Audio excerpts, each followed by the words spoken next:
This happened in 1999, Western Australia.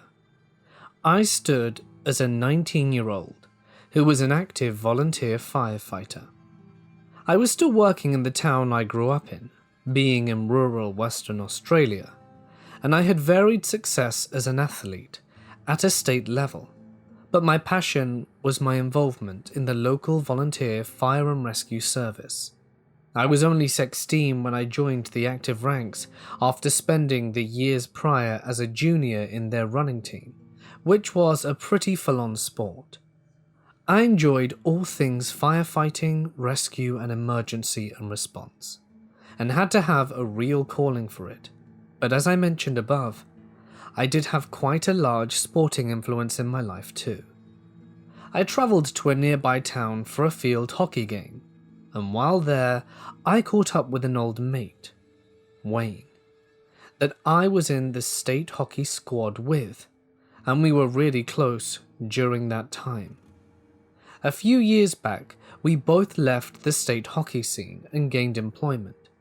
We ended up being only about 80 kilometers from each other, but had not realized it until today. After the game, Wade and I naturally gravitated towards each other, and spent the rest of the night at the bar just spending time together and catching up on old times, and really enjoying each other's company. Fast forward to midnight, and the bar was closing up, as it does. We were parked pretty close together by chance, with both our intentions, even though driving whilst being inebriated, to go back to our respective homes. Mine being about 80 kilometers away on an unsealed road, but a pretty straight route, with Wayne going to drive to his home, which was about 175 kilometers away, by taking the standard bypass past my town and then cutting back down a long section of highway on the other side leading to his home, which was a farm.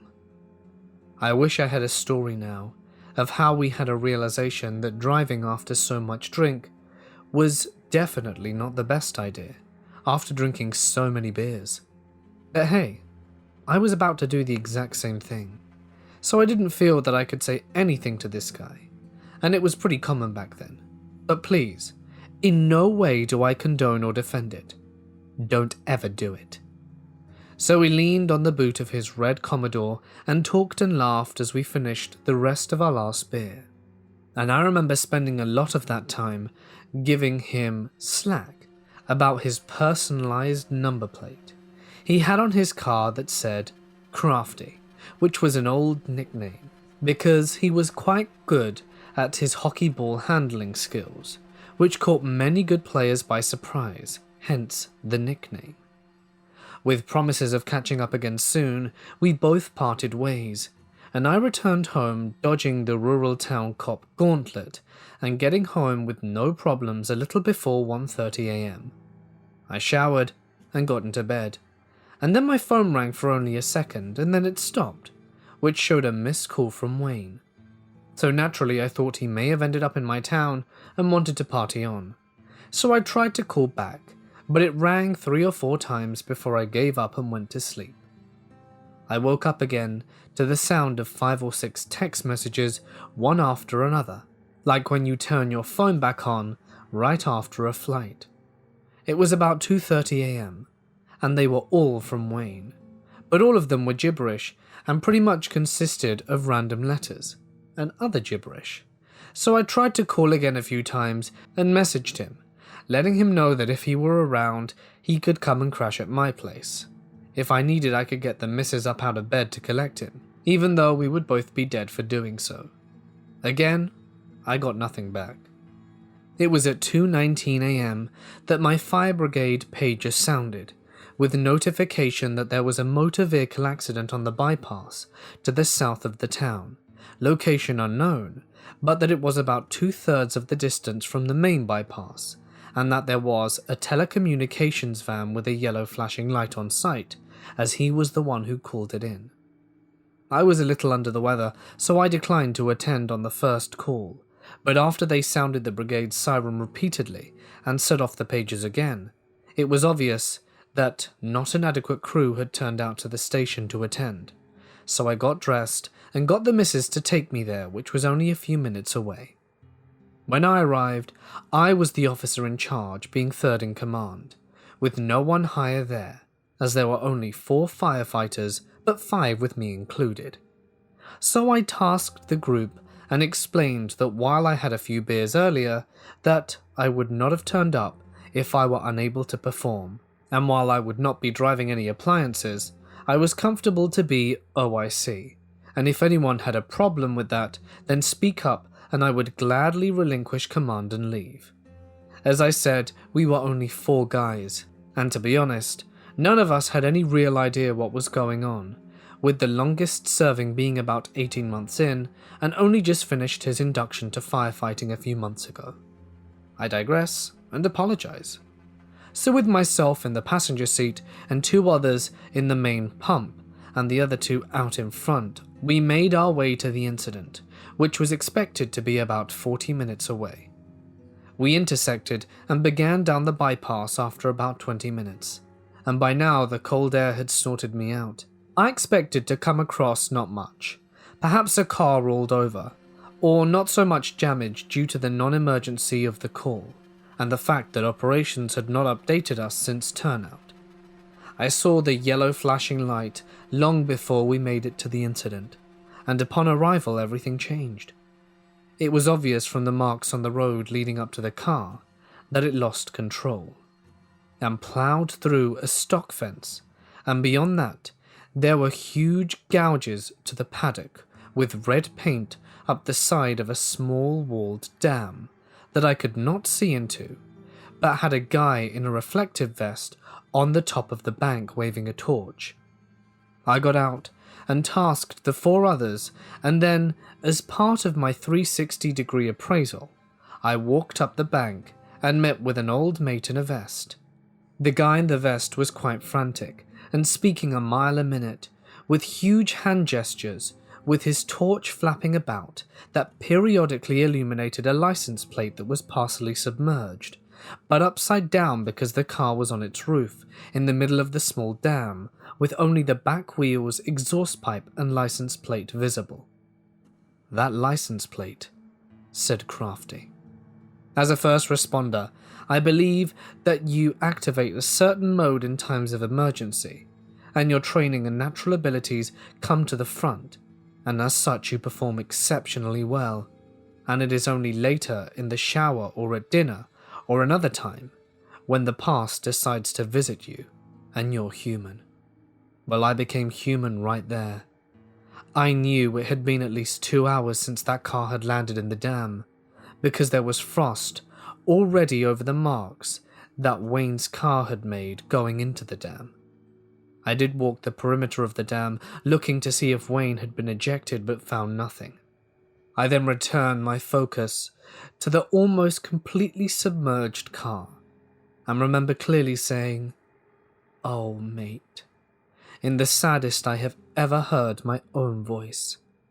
A tow truck arrived about the same time, and he indicated he could hitch it onto the skull, dragging it out, and then sort it out on the paddock, but I really felt that was unacceptable. I was a swimming pool manager at the time, and as such a lifeguard, so I felt it best to go in and collect my friend with dignity before the car was recovered. So at about 4 in the morning, in the middle of winter, being about 6 degrees Celsius, I stripped down to my underwear and waded in the dam, and made my way to the sunken car that I really hoped did not have my friend in it, and perhaps it was at least a car thief or something like that.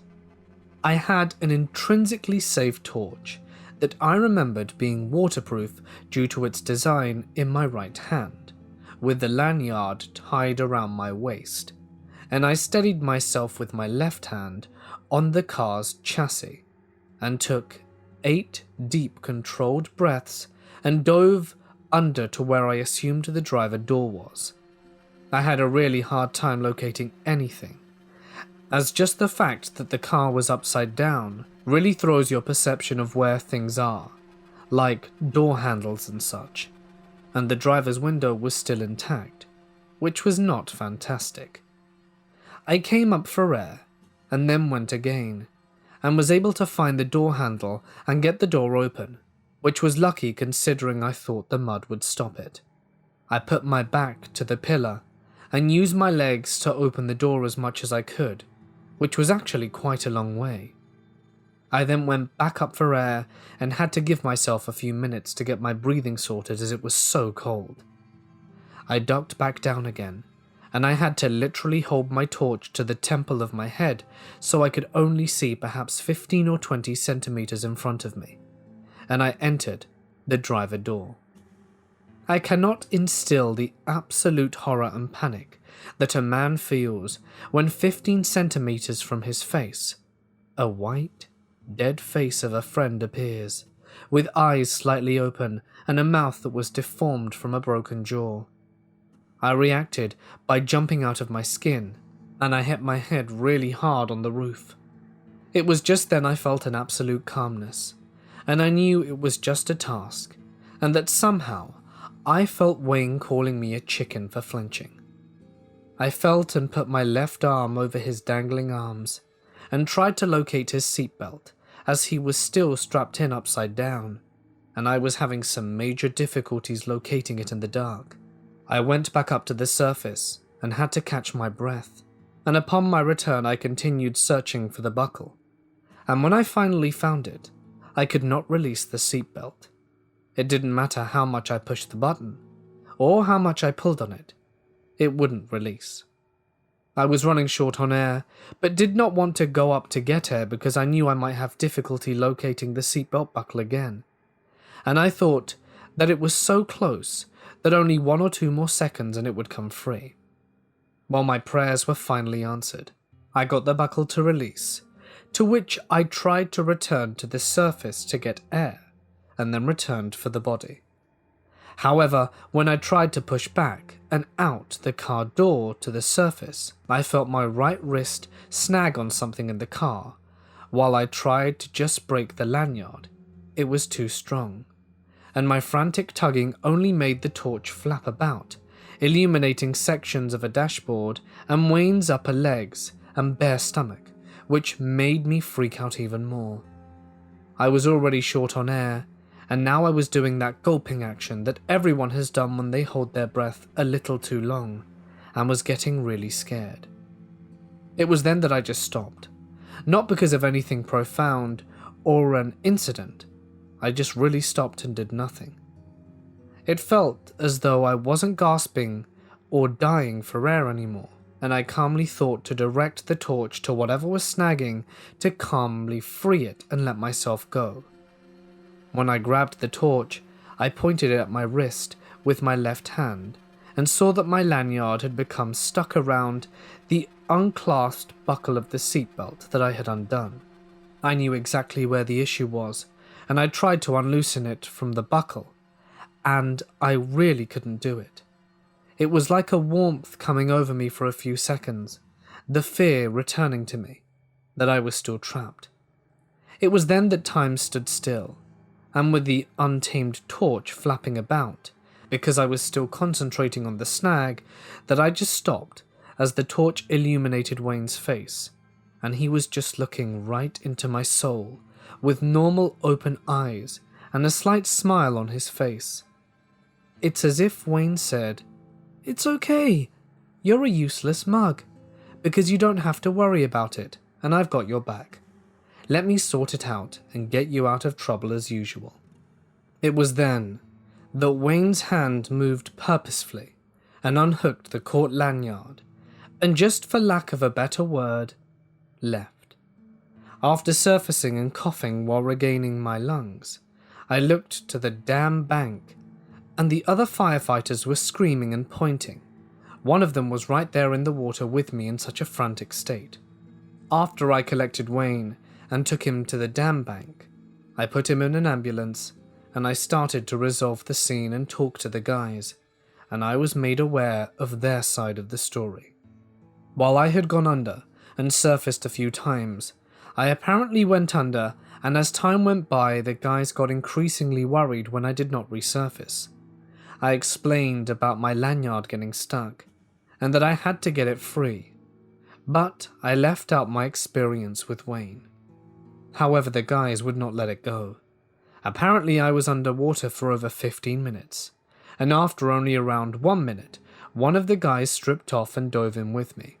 He tells me to this day that he got hold of my legs and with both feet on the car could not budge me.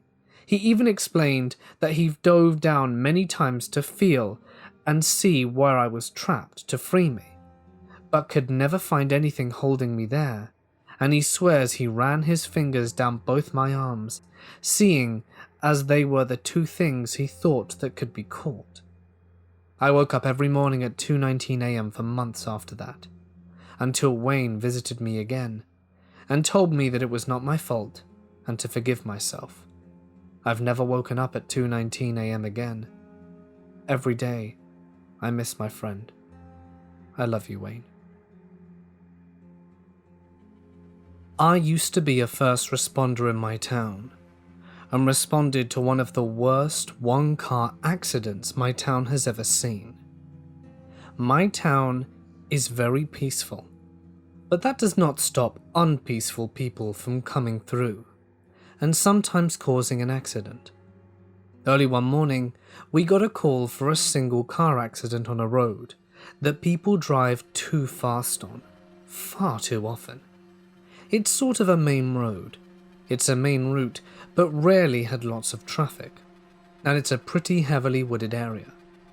In my area, roads going through woods usually means that road is super curvy. The driver was probably taking a turn too fast, didn't turn in time for the next one coming up, and hit a slope that turned his car over. That's what I thought before I saw the car. This thing was mangled. I had no idea a car could get so banged up all on its own. There was glass everywhere. Car juice, as I called it, sprayed around. I could definitely see where the car hit, but also looks like it ran into a lot of tree before setting where it is. We passed a tree that had damage just as we were pulling up to the accident. So, somehow, this guy not only hit a tree on a turn, but also continued to roll/tumble up the road and then upside down in the other lane facing the wrong direction. It was maybe 10 to 20 yards away from the first tree that we assumed he hit. When we arrived, there was another truck from the department on the scene, the rescue truck, and the jaws of life were already at work trying to pry this kid out. The EMS had stretchers standing by, but he needed to be airlifted to the hospital. Me and another firefighter went to a very conveniently located field to place markers for the Lifestar helicopter. They came within a few minutes, but were nervous to land in the area because it was very small. While the lieutenant was helping the Lifestar, I was beckoned to help the victim. This guy had no face. He was totally unrecognizable. He was covered in blood, swollen, cut up, chunks of skin missing, a mangled arm and leg. One of the firefighters I was with was looking really upset and confused. She looked like she was holding back tears, then looked angry, then looked determined, and would go through those phases in turn, and not always in that order. Usually I would ask, "Hey, what's wrong?" But not entirely appropriate when you're rescuing some kid who'll probably pass away in the helicopter. Turns out she was able to recognize the car, but wasn't able to recognize her friend. She was one of the first on the scene and was playing a primary role of getting him out, before the thought occurred that she might know him. After he was freed from the car and moved to the stretcher to be treated, she did recognize him. I could see it on her face. She, somehow, amazingly kept her cool. The EMTs cleaned up the kid's face and were getting ready to do any patchwork they could. The cleaner his face got, the easier it would be to identify him. I watched her face turn from her determined, "this is my job" look, slowly into a look of horror and anger, the "I don't want to be here right now" face. Her face squished up like she just ate a lemon. It looked like she was trying to keep all her tears and cries from escaping, then immediately went back to, "This is my job." By the time the Lifestar landed in the field, we had the kid strapped in and ready to go, and a little patched. We all hauled him up the tiny little tree-lined slope to get to the field, and he was loaded into the helicopter and left for the hospital. Then she lost it. She fell to the ground like her legs didn't work and screamed and sobbed. Only one of the guys knew exactly what was going on, but he didn't say anything. Another firefighter who was closer to her sat with her arm around her for comfort. But it didn't stop her wailing sobs and her talking helplessly to herself. Things like, "Why did it have to be him?" and "Goddamn, what an idiot," and blaming herself. Later in the week, we had a discussion about the accident and what was determined exactly to have caused it, the kid's status, and our review of how we handled it. That's also when we found out why she was so heartbroken about the kid. She stood in front of everybody and told us that he was a very close friend of hers from school, and she didn't even think about it being someone she knew until they started pulling him out of the car. She said she told herself it's no one she knew and to keep herself calm, but she definitely recognized him by the time the helicopter was ready to take him. She said she was pretty much holding her breath the entire time up until the copter came to keep herself from crying, and when he was gone could she finally let it out. She knew he might not make it, which was the most upsetting thing for her. The fact that she was directly involved in saving his life would weigh heavily as well, and no doubt she'd place blame on herself if he died. They determined the cause of the accident was him taking a turn too fast, slid sideways and hit the tree with the back fender of his car, which sent it spinning in the road, and, in the turn, hit the slight slope that was just steep enough to get his car to roll over a few times back onto the road. Our overall review was okay. Everything about the accident was handled as it should be. Sand was put down to absorb car juices. We cut the car open properly, moved all the large chunks out of the road so what little traffic came by could get past, and they handled the kid just fine too. Everything was done as correctly as it could be for what had happened, but the guy ended up passing anyway. He was the same age as the girl firefighter who helped rescue him, so 21 at the time. That's probably the worst single car accident I have ever seen. My town is small, very hilly and very swervy. It's easy to go way too fast on the roads here, especially if you don't live here and don't know all the turns, and when to slow down. It was predicted the kid was going over 80, which is insanely fast for the road he was on. When I heard that, I was surprised he didn't literally fly off the road and into the woods, and that any tree would have stopped him enough to just spin a few times. I couldn't believe it. 80 miles per hour. My car shakes off if I try to go that fast on a highway. It suddenly made all the damage to the car make sense. But anyway, there you go. Probably the worst non-fire related call I've ever been on. I should also mention this is the first heavy call I went on as a firefighter. Most things before this were burnt toast at the old folks' home, or being called to assist a town with a fire that they've already got under control.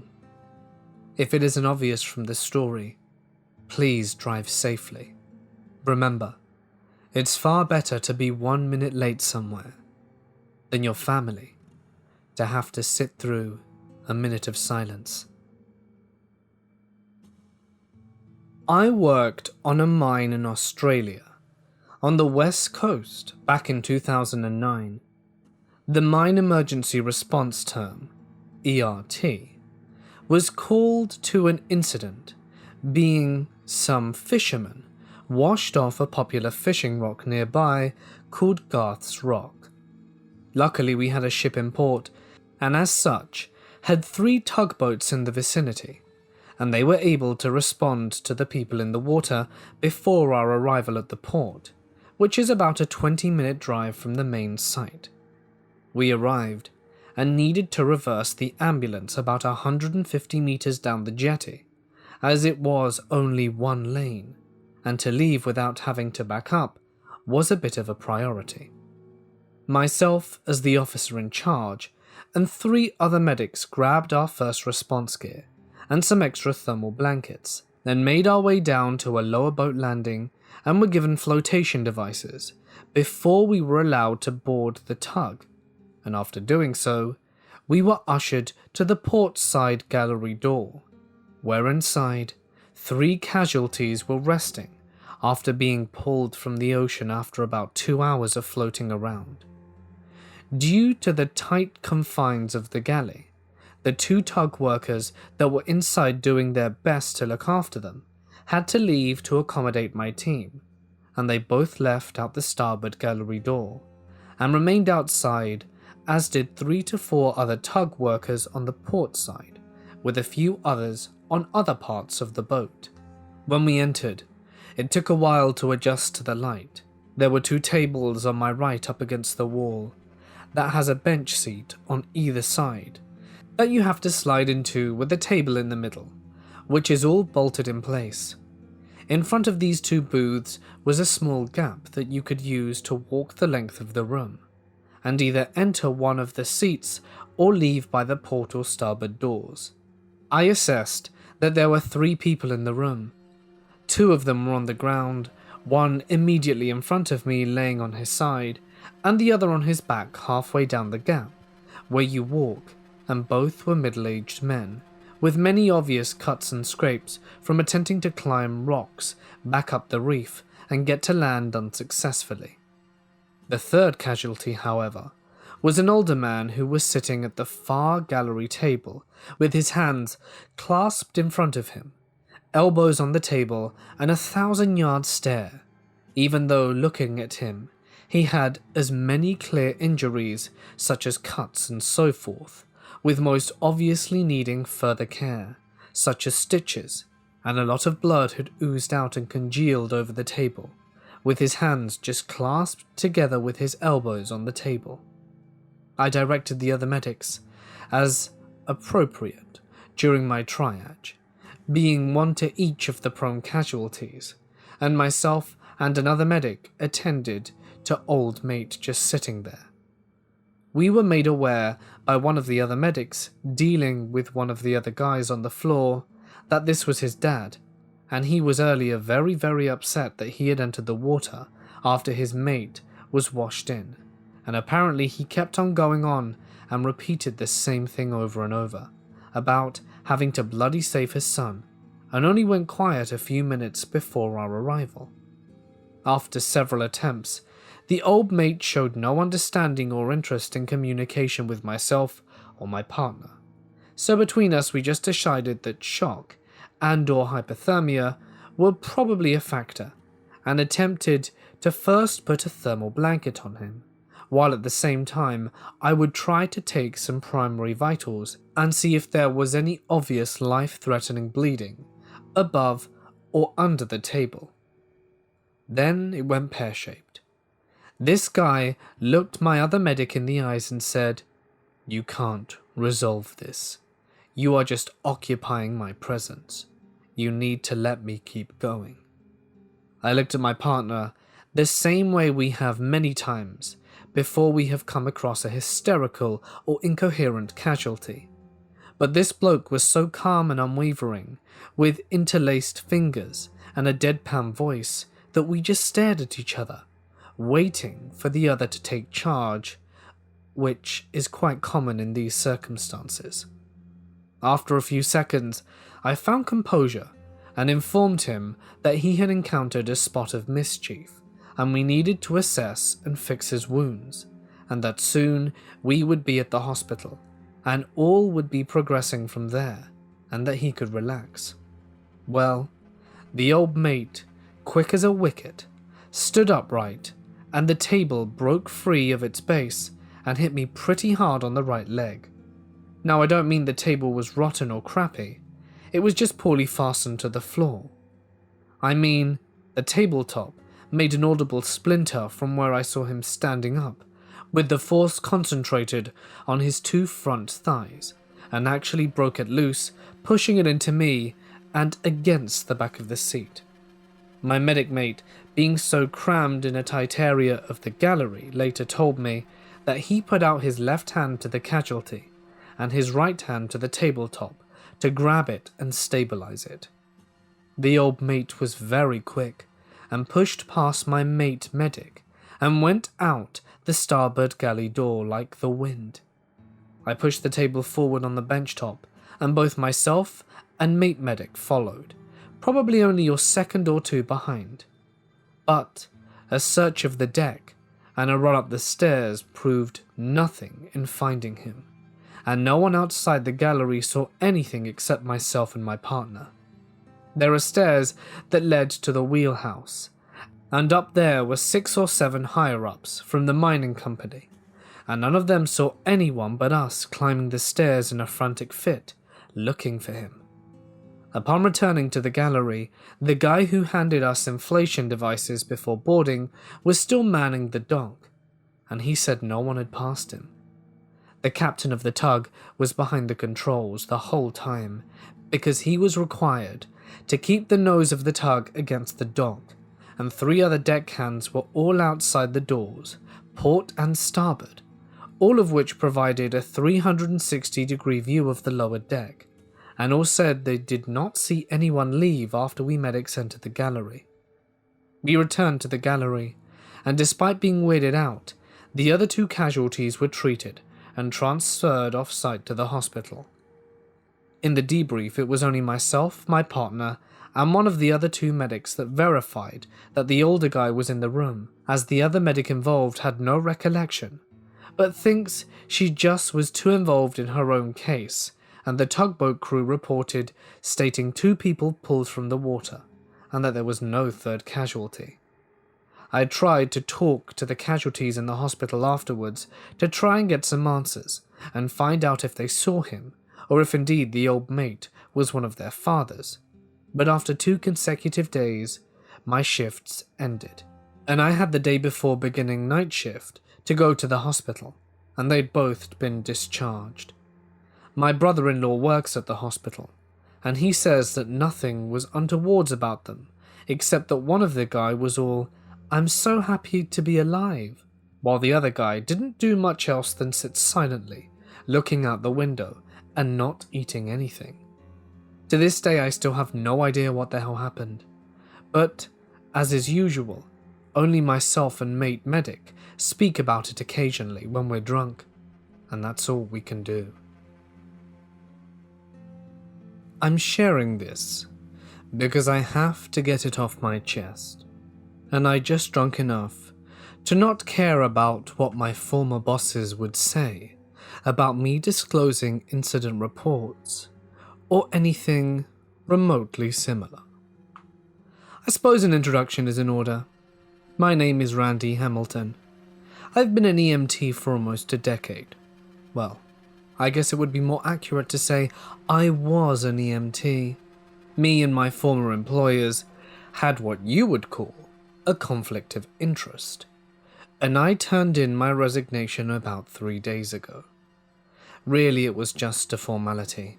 They would have fired me if I hadn't. For the past 30-odd years, I've lived in the little town of McDermott, Ohio. Beautiful little slice of Appalachia, as long as you can overlook the fact that it's located in the heart of the heroin epidemic sweeping the Midwest. Hell, Scioto County was leading the state in heroin OD cases last time I checked, and from my time in the department, I can verify that statement. So you're probably wondering what got me so eaten up that I had to down a half bottle of whiskey to open up about it. Well, pull up a seat and get comfortable, because you're going to be here a while. I joined the department in 2007, fresh out of school, and went through courses to get certified as an RN. But then I realized working in an office really wasn't my style. Turns out stabilizing trauma victims in the back of a speeding vehicle was. I had to take a couple of more classes, but they were cake compared to what I'd already done, and I was pretty sure I had found my calling. Pretty sure is the key word there. You never forget your first run. The feeling's comparable to when you lose your virginity, except it's typically not as pleasant of an experience. Mine? Car wreck. 18-wheeler hit a red 2005 Chevy Cobalt. Well, nicked it more like. Semi was absolutely fine, barely a scratch on it. The Chevy? Not so much. Girl behind the wheel swerved and hit the guardrail. Flipped the car too.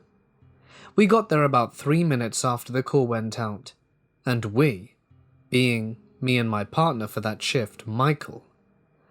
Mike was and still is a great guy. A little morbid at times, but in our line of work, you just pick that up. He'd been on for 4 years before I joined, and had some pretty messed up stories of his own. As we were making our way to what was left of the Cobalt, I saw something that turned my blood to ice. Laying off on the side of the road, about 50 feet out from where the Cobalt came to rest, was the driver. Even from so far away, I could tell she wasn't going to make it. Her lower jaw was an absolute mangled wreck, and I could see the white glint of bone sticking out of her forearm. Compound fracture for sure. Jesus Christ, I said, absolutely shocked at what I was seeing. How the hell did she? That's why you wear a seatbelt, rookie. Last thing you want to do is go face first through a windshield doing 60. Mike's words hit even harder when we got closer and saw that this girl was still alive. I doubt any of you have any idea of what sort of horrific sounds came out of the mouth of a human being who has what basically amounts to little more than minced hamburger meat for a jaw. Pained, wet gurgling, mixed with involuntary exhalation, not so dissimilar from an asthmatic wheeze. That's what I heard that came out of her mouth. Within seconds, we had her on a stretcher, going with another ambulance. Sometimes I like to think she made a miraculous recovery, and I just haven't got the memo. I'm not that stupid though. With injuries like that, she'd had to have been fed through a straw for the rest of her short and agonizing life. That wasn't what got me that night. What did get me was when we checked out the Cobalt proper. There was a massive streak of blood mixed with bits of brain matter and skull fragments, which started where the car had flipped on its side and ended at the rear left of the passenger window. Almost immediately, I thought the worst and took a closer look. That's when I heard the crying. Turns out the girl driving was a babysitter, and she had 2 little girls in the back seat, and only 1 open seat. Irresponsible jackass had stacked the kids on top of each other and had them sharing a seatbelt. A reckless driver, improperly secured children, and an open window. Recipe for disaster. We had to cut in through the roof of the car to get the girls, and when I looked through that hole, something in me died. The surviving girl had her sister's decapitated corpse laying on her lap and was holding onto the body like her life depended on it. When she looked up at me through the hole, with a level of sorrow no girl her age should be able to comprehend, let alone experience, I broke. I pulled her out of that wreck and hugged her with tears in my eyes and told her it was all going to be okay, that we were going to get her home as soon as we got her checked out. While I carried her to the ambulance, Mike was confirming that the other child was dead. That's when the girl in my arms said something that still haunts me to this very day. Why are you leaving Veronica? Why are you leaving my sister? She's hurt. Please, Can't you help her, mister? I still have nightmares to this day about that night, about that little girl and her sister, and I just don't know how much longer I can deal with it. That's enough for tonight. The whiskey's wearing off. I don't feel like going back to that night any more than I have to. Veronica and Abigail. Those were their names. I'm sorry I couldn't help her, Abby. I'm so sorry. This was when I was working as a nurse at an Ebola clinic in Liberia. Most of the patients that had Ebola and died didn't hemorrhage much. A little vomiting and diarrhea, but nothing of hot zone level, except for one guy. It was myself, a Liberian sprayer, and a Liberian nurse. We suited up to take a man out the back of the Liberian ambulance, a pickup truck with a covered bed and a washable mattress. This guy was in his early 20s and was in poor condition. He crawled onto a stretcher we laid down for him. He was sweating profusely and his eyes were already blood red. The blood red of a man ready to die from Ebola. He didn't speak any English, just smattering off Capellian moans. He rolled on his side and vomited. A slow, gelatinous mass rolled out of his mouth, as dark as 1,000 moonless African nights. It left his body thick as an apple. It rolled out of his body and splattered against the canvas of the stretcher, covering my Tyvek suit from the knees down in dark blood. For those 2 seconds it was leaving his body, before it splattered on the stretcher, it was alive.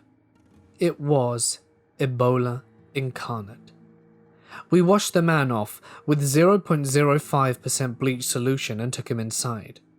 We did an Ebola test, PCR, and pushed a litre of fluid and 1 litre of oral rehydration salts. This perked him right up. He sat up, asked for food, and ate a generous portion of fufu. We thought we had managed to turn things around and that he might make it, but he was dead in 2 hours. I still can't look at Jello today without thinking of him. I'm a former paramedic who plays EMT on weekends now. I always thought if I were to experience something paranormal at work, it'd be in any one of the number of ambulances I've used, on account of all the souls that have passed through. My partner and I, this night, weren't that lucky. I used to work in a moderately sized city in central Connecticut, and our company covered surrounding towns and had contracts to cover inter-hospital transfers and things like that, much further away from our 911 coverage area. The city itself has only a couple of 100,000 people, with suburbs and a river valley, and then rural woods beyond. Nothing special. We had to respond to the fringe of our coverage area in another town, in another corner of the state, literally nicknamed the Quiet Corner, because of how low populated and heavily wooded it was. After almost getting there, we wound up being cancelled in by a closer unit en route. It was 4:30 a.m. on a Wednesday, in the autumn of 2010. We were turning around in a notoriously small one-stop light town. The ride back to civilization from where we were was only a 20 to 30 minute trip, but it's a long, straight 2-lane state route with dim streetlights and thick forest on both sides with occasional residences and very few small businesses. We turned off State Route 44 and on a road named Pumpkin Hill Road, which after a few more turns onto the side street was going to drop us further down 44 in the direction that we needed to be going in. Surrounding us was state forest and a couple of dirt roads, a couple of small rivers and a small lake, and not an awful lot of houses. The houses that were there were spaced apart pretty well. I was riding in the passenger seat with my face in the laptop, writing our cancelled tag, mentally preparing to go home after a long night, and my partner asked, "Do you see that?" and began to slow down. Pumpkin Hill was a gravel road that's fairly narrow, and we had jet black forest on both sides of us. Visibility in front of us was clear, but to the sides you couldn't see past the 5 or 6 foot tall hedgerows that lined the road behind the guardrail. The cab was illuminated by the laptop, so I shut it and looked up, squinted a little, and there I saw it only 100 or so feet in front of us. A very large dog. A very large dog that had silvery grey hair, with straight, cropped ears with little tufts atop of them, walking away from us ever so slowly, with a very unusual gait, almost like it was limping. The damn thing had to be 4 to 4.5 feet at the shoulders. My partner slows to a crawl, thinking it's hurt, and maybe it had a collar or tag. We thought surely such a magnificent beast had an owner. As we slowed to a crawl, something happened that I will never unsee or forget. The idle of the ambulance isn't its usual roar. We're just creeping at 5 miles per hour and gaining. I was on the passenger side, and it was on my side of the road. The plan was for my partner to put flashes on, and for me to whistle or hoot, and to see if our new friend was acclimated to humans, and if it needed help, or if he was street tough, and let to him on his own. We closed the 100-foot gap at around 25 to 30 feet. As we closed our distance, and right at the 10-yard mark or so, my partner and I simultaneously got a sense of dread.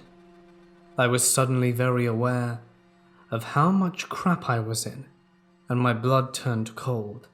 The hairs on my arms and neck stood on end.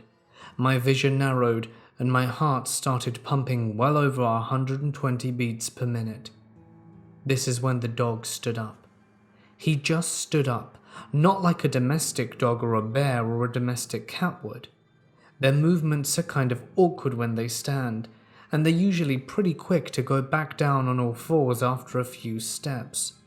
And we do have black bears here, but it definitely wasn't one of those. It was too big. This creature was meant to stand up, and he did it as fluently as you or I would. My view of this was from behind, and that thing's shoulders would put an NFL defensive end to shame. It was a massive animal. My partner stopped the truck. The beast cocked its head to the side, ever so slightly to the left, revealing a single yellow-green glowing eye shine, then turned to my side of the woods and bolted. It was over as soon as it started. What my partner and I have always called the werewolf, we now estimate to be around 7.5 feet tall. Our ambulance has a little over 13-foot clearance, and the tufts of his ears lined up with about where our emergency lights were on the front of the top of the truck. The top of its head ended about where the windshield ended. Its shoulders were easily twice as wide as a man's, maybe 4.5 to 5 feet. Its back muscles were well developed, and it had a tamper waist, which led down to a bushy 3 or 4 foot long tail, and I kept referring to it as a he because it had enormous testicles, probably the size of basketballs. How it walked around with those things dragging, I have no idea. Its quadriceps, if I had to guess, were the size of a man's waist, anywhere between 30 to 40 inches. Its legs bent backwards like a canine, so I could make out it had an Achilles heel and massive clawed feet. The upper body details were more alarming to take in. The ears were cropped like a Doberman's, and they stood straight up, and the tufts atop them were a few inches tall on their own. When it snapped its head to the side to acknowledge us, it laid its ears flat back on the top of its head. He was all business when he did that. I got a perfect profile view of its face, and it had rigid, straight cheekbones which led away from its face and towards a gigantic muzzle. The socket around its eye looked incredibly human, and the eye itself was probably the size of a racquetball. And it wasn't reflecting light from our scene or headlights. It was definitely glowing yellow or green.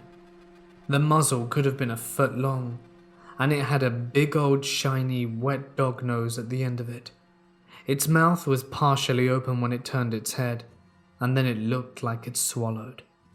I only caught a second or two of the long glimpses of its mouth. Its gums were black, and it had a dark purple tongue. Its teeth were bright white, and it had 2 pairs of fangs. They weren't incisors or inside the mouth. It had a pair of fangs that sat at the front and outside of his mouth, at the front bottom of its mouth. With his mouth closed, you could see them, as these were teeth designed for puncturing, ripping, and tearing. Off its incredible shoulders were its arms, which were jacked and almost twice as long as its legs. The claws of the werewolf ended around where his knees were, and its claws had to have been at least 5 or 6 inches long. The claws were attached to digits at the end of a hand and did not look anything like a paw. Its forearms were longer than what his humerus would be, and made up the majority of the arm. Above the elbow were the biceps, which, if I had to guess, were somewhere around 40 inches and well defined. Watching it stand so fluently made sense looking back, as obviously it used the power in its legs and did a sort of push-up with its gigantic long arms to spring into the position. The thing that has always bothered me, though, is that little head tilt he did. I got the sense of dread before he stood up, like my mind and body knew something bad was about to happen, but I didn't know what. It was almost telekinetic. I got this feeling from the werewolf like, I know you mean well, move on, and I was never here. Then it vanished.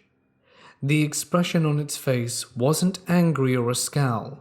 It was more of a look of indifferent annoyance, like it was saying, "Ah man, who the hell are you? I have to deal with this now?" When it rolled to the right, it bent its legs and just leapt straight up and over the hedgerows. Didn't do a run to start, or even squat that much. He just turned and jumped, and when he did, he kept his body elongated. So from a standing position it went to at least 6 or 7 feet in the air, and far enough in back over the bush to not be seen easily anymore. Another 10 to 15 feet easy. After that, my partner punched it, and we drove fairly recklessly to get off the gravel road and back to one with at least streetlights. I would never have asked him to slow down. We both wanted to get out of there, and we fled with a sense of urgency. I've seen many canines stand on their hind legs. I've never seen a hellhound sprint with precision over a guardrail and a brush. That messed with my head a lot that night. After a lot of research, I came upon the legends of the Michigan Dogman and the Beast of Bray Road. The only problem is I live in Connecticut. We're not known for our Bigfoot sightings or wacky cryptozoology stories. The town of Pomfret, Connecticut, which was close by to the town we were in, does have some interesting wolf lore and a park named Wolf Den State Park. The short version of this story is that General Israel Putnam, yes, that General Putnam, the Revolutionary War semi-hero, killed the last wolf in Connecticut in the Wolf Den around 1764 before the conflict. The story, as I recall, is that wolves were in Connecticut and they were hell. They would eat livestock, and the settlers had killed the last of the she-wolf cubs and her mate. so the story goes. She started slaughtering livestock and stalking and attacking people, not to eat, but to kill. One morning she massacred over 70 sheep, and Israel Putnam was tasked with putting her down. So he tracked her to her den and did so. The wolf den is still there to this day. There have been dogman sightings close by in Massachusetts, and even legitimate grey wolf sightings. In the last decade or so, wolves have been finding their way down New England from Canada. I don't really know what to believe, and it's certainly not werewolves, but I totally saw something that really looked like a werewolf, just that one time. My partner and I had been working together in that ambulance for 3 years at the time. We knew each other pretty well, and as alarming as the events that transpired in the front of us were, there was something off about Ron for weeks after the sighting. The ride back to operations, we just could not believe what we had just seen, and exchanged things like, "What the hell was that?" and "I don't know, asshole, the same thing you saw." Did we really just see that happen? I can't believe it just happened. After we refueled our truck, we punched out, and the next I saw him was that Thursday night, for our last tour of the week before our 3 days off. When I showed up, he notified me that he had called dispatch and requested to be posted in downtown the entire night, not wanting to leave the confines of the inner city.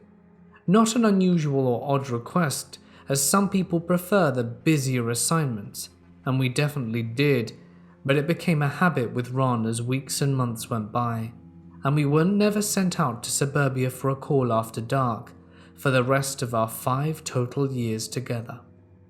I thought I was just as shaken up as he was, but something was sitting sideways with me the way he was acting, and every time I approached him to talk about it, he would immediately dismiss the topic and be stoic and quiet, or change the subject entirely, leaving an odd vibe that I'd never felt around my work brother before. Absolutely nothing changed about our job performance or our friendship, but after a while, I suspected that my partner had seen something like this before, or had seen something that I hadn't on the night of the sighting. After years of patiently prodding him and asking him what was wrong, he finally disclosed what was bothering him so much about the sighting, and it turned out it was the latter. 9 years later, I have his permission to relay his point of view. Our ambulance was a 2008 AEV box truck. It had a 13-foot clearance, and Ron is 6'5" and I'm about 5'10".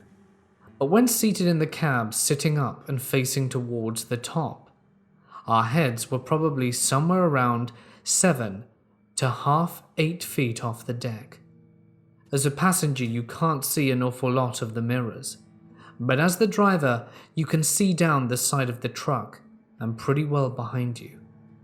There was also a mobile data terminal that controlled several functions, including lights, sirens, scene lights, dispatch response, and it also had a 4-screen camera that showed a backup camera which was mounted on top of the back, pointing down at an angle, 2 side cameras which covered the outer ends of the ambulance, and a patient compartment camera, which was the only one that recorded.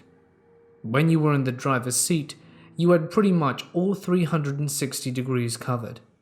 As a passenger, the most you could see out of the mirrors was Jack, especially since Ron was a giant and we fought over the mirror angles all the time.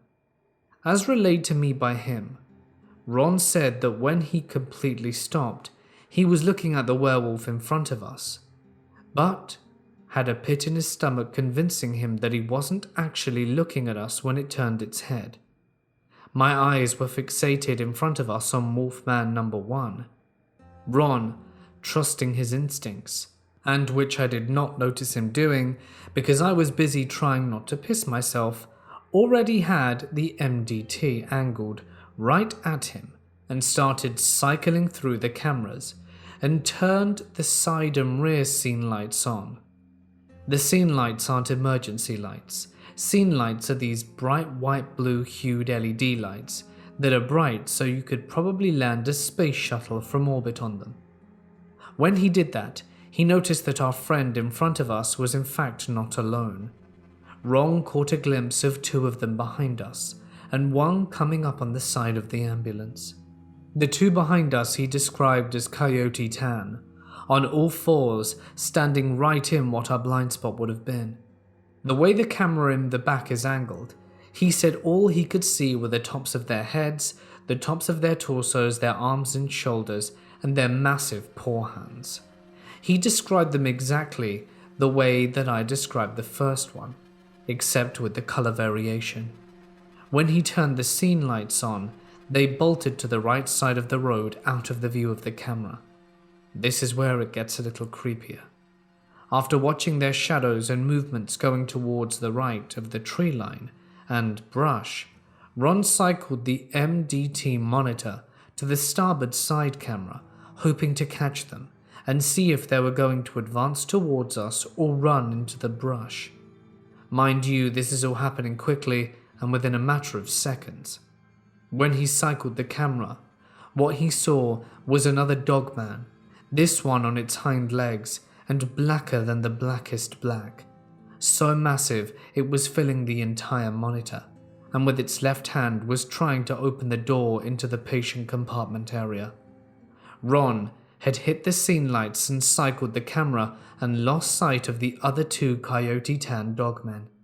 And as he couldn't see too much from the camera view, he looked in the passenger side mirror, and said when he did, the black dogman looked right at him with its yellow eyes and grinned at him. He did see the Coyote Tan dogman leap over the brush behind the grinning one.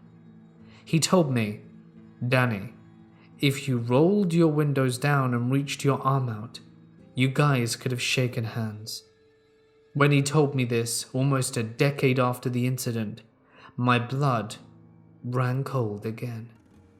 He didn't discuss it for years, and all of this time I have no idea one was less than 5 feet behind my right shoulder. He said that the grinning dogman was a sinister-looking creature. It was clearly trying to stealthily open the patient compartment door on the right of us, and luckily, the locks engaged when the vehicle was in motion. When it was staring at him in the mirror with its toothy grin, it moved its head and saw the dogman we initially spotted jump up and over the brush, then followed suit. My partner said it stopped grinning and, almost like it was having a chuckle with itself, honestly, he looked like an asshole, turned to the right and jumped up and over the guardrail with the rest of his pack. As we drove away, I rolled my window down, and we did hear a very loud, almost like a chirping or a yapping. It was more like the sounds hyenas make. When I did that, Ron said, "Roll that back up, what the hell is the matter with you?" As we sped away, it was over. The whole event couldn't have lasted more than a minute and a half from when we first spotted him 100 feet down the dark road. Knowing my partner's side of the story now, after all these years, is what bothers me the most. Which is what probably bothered him for so long, is where did the other 3 come from? And what was their plan? What if I was someone alone in a Prius or a Mini Cooper? They'd destroy us. Were they out on a prowl? Or just looking to ambush motorists? Screw with people? I don't know. They were so intelligent to move into the blind spot and had a distraction in front of us like a classic ambush. After having thought I settled my nerves over all these years ago, I now have so many more questions, and I'm afraid I'll never have the answers. That's what my partner swears happened the night he saw a wolf beast on Pumpkin Hill Road in sleepy little Ashford, Connecticut, in our ambulance. I've been a career paramedic, but this happened when I only had been one for about 5 years. This has never left me to this day, and I kid you not, it happened just like this. I was driving home on a rural highway one rainy afternoon. It was really pouring, and traffic had slowed to 50 miles an hour. I was following two vehicles, and we rounded a bend in the road as a small sports car on the opposite side crossed the center line and hit the small SUV that was leading the three of us vehicles on my side of the road. I immediately pulled over and called 911. It was a bad one. I got out to check on everybody. There was wailing coming from the SUV on the side of the road. That's always a good thing because people are breathing. So I went down to the field past the ditch to check on the sports car. There were two young guys in the car. The force of the impact had driven the engine to where the front passenger seat should be. The passenger was still buckled, his crumpled hands grabbing the "oh shit" handle overhead. The entire section of car shoveled into the backseat area. The back of the car had peeled away, as had the passenger's top of his head. His jawbone jutted out, raw and jagged. He was clearly deceased, but I felt for his pulse anyway, all while listening to the gasping, ragged, dragging breaths of the driver. No pulse on the passenger. I tried to figure out how to deal with the driver, but there was nothing I could do. The car had literally wrapped around him, and it would be taking an extrication team to get him out. Listening to his dying breathing, I apologized out loud that I couldn't do more. Told him I was sorry to leave him, but others needed my help too. In my heart, I knew he'd never make it. So I went to render aid where it was needed. In triage, we call this black tagging, a patient who wasn't going to survive. I did what I could for the family in the SUV. Emergency medical people and fire services got to the scene and took over. The entire family had injuries, but all survived. The mother had permanent brain damage and lost an eye. But the whole day, those two guys in the red sports car stayed in my mind. That night I was home alone and getting ready for bed with just the bedside lamp on, and I heard something in the hallway. It got louder as it came closer down the dark hallway towards my open door. It was like a thump and a drag, over and over. I absolutely froze. A broken hand curled around the frame of my doorway, and then the kid from the passenger seat was standing there, busted up like he was in the car. I'm totally serious. He looked at me, and I can't recall the exact words of what he said, but it was something along the lines of, "Hey, my friend wants you to know he understands. He wants you to know he's okay. We both are. Thanks for trying." He stood there for a few more seconds just looking at me, and then he stepped back into the shadows, let go of the doorframe, and I listened to him drag back down the hallway into nothing. I turned on every light I could, slept with the lights on for 2 weeks, and I clipped out their death notices from the paper later that week. Turns out they were both high school seniors on their way home from a wrestling tournament. Their car hydroplaned, from what the investigation determined. I'd never have recognized the blonde-headed kid had he not come to me as his unhealthy, unwrecked self. Freaked me the hell out that he came to me busted up. I still have the newspaper clippings, and I'll never forget them, nor their ghostly visit. That's my experience. I've seen a lot of stuff in my 29-year career, but nothing quite that visceral before or since. I used to work as an EMT, and I have seen plenty of stuff in my day. Here are a handful of stories that shook me to my core. The first one is probably one that I try not to dwell on often. This happened around 20 years ago. It was a dark and rainy night, and I was just chatting to a friend of mine. We get a call to a nearby hit and run. We sped out fairly quickly and made our way to the scene. A guy had been hit by a car. To us, it was just your standard procedure. We checked for a pulse, saw if he was still alive, and the guy was barely breathing. So, we get him up on a stretcher and into our vehicle. We rush him to the hospital, trying to check as much as we can before we arrive and stabilize him in his condition. He had cuts up and down his body, and his leg was particularly bad. I wasn't sure if we were going to be able to save that one. As we arrive to the hospital, we're greeted by other emergency staff and hand over the patient. He really is in a bad shape. He's losing a lot of blood, and they look down at his leg, and we know we're going to have to amputate.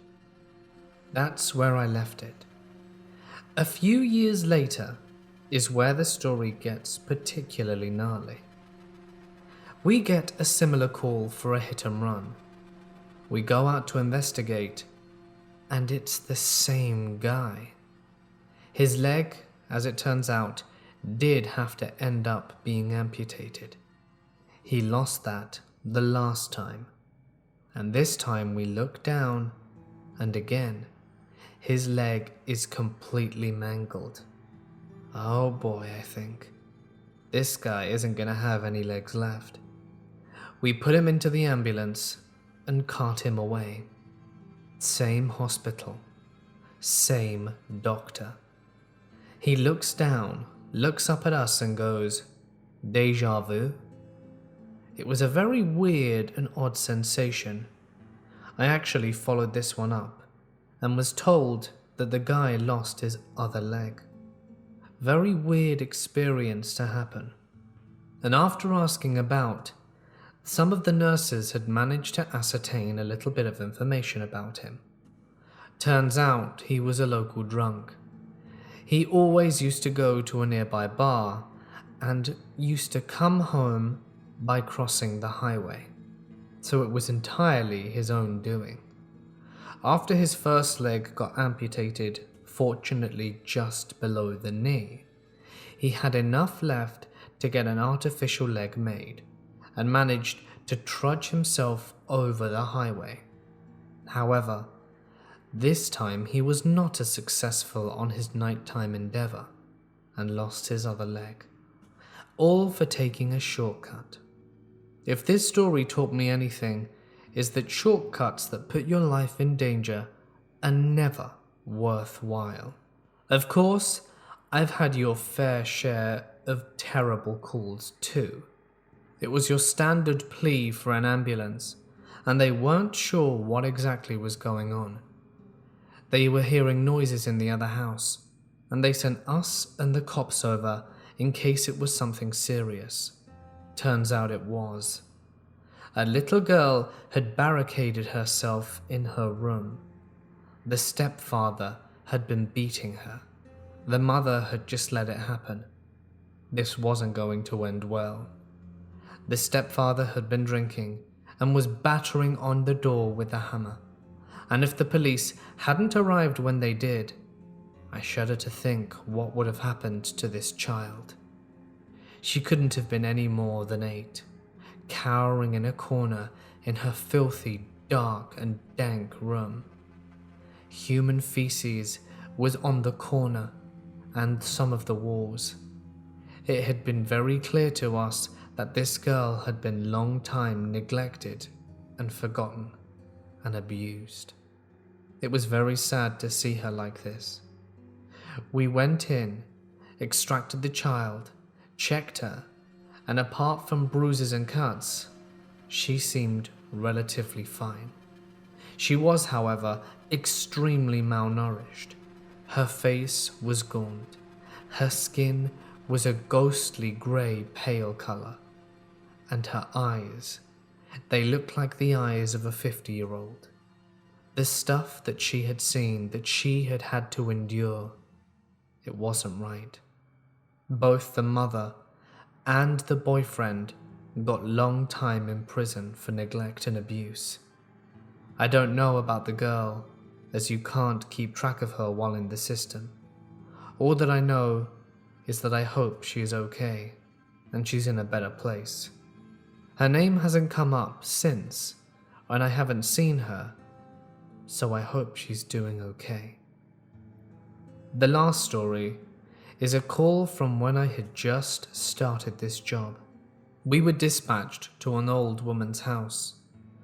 It was told to us that all she requested was an ambulance and hung up the phone, so we weren't entirely sure what to expect. We pull up with no degree of haste and start looking around for where the emergency might be. After knocking on the door and getting no reply, we look around the house and the garden. There doesn't seem to be anyone here. We knock again, and that's when the door opens by itself with a creak. We let ourselves in, declaring ourselves and asking if there's an emergency. There's no reply.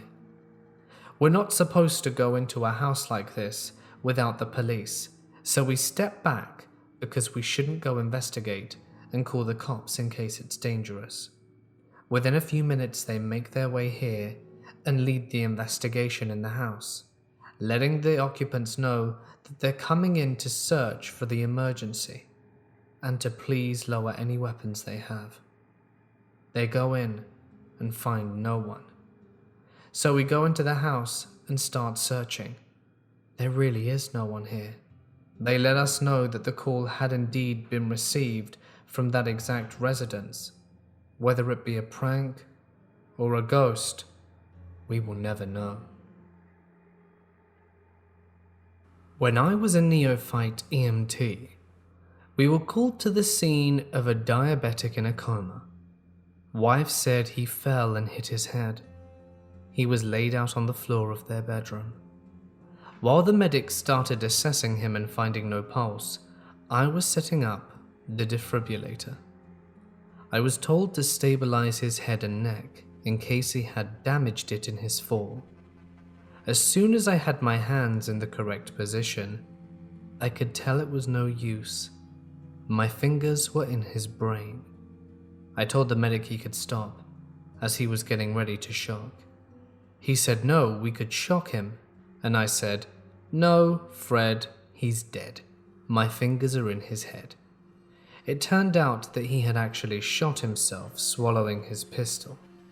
His wife had cleaned it up, put the gun away, and then called it in as a fall. It's one scene I will never forget. I've been on multiple suicides by train. I work in the suburbs of Chicago, and it's a very popular option.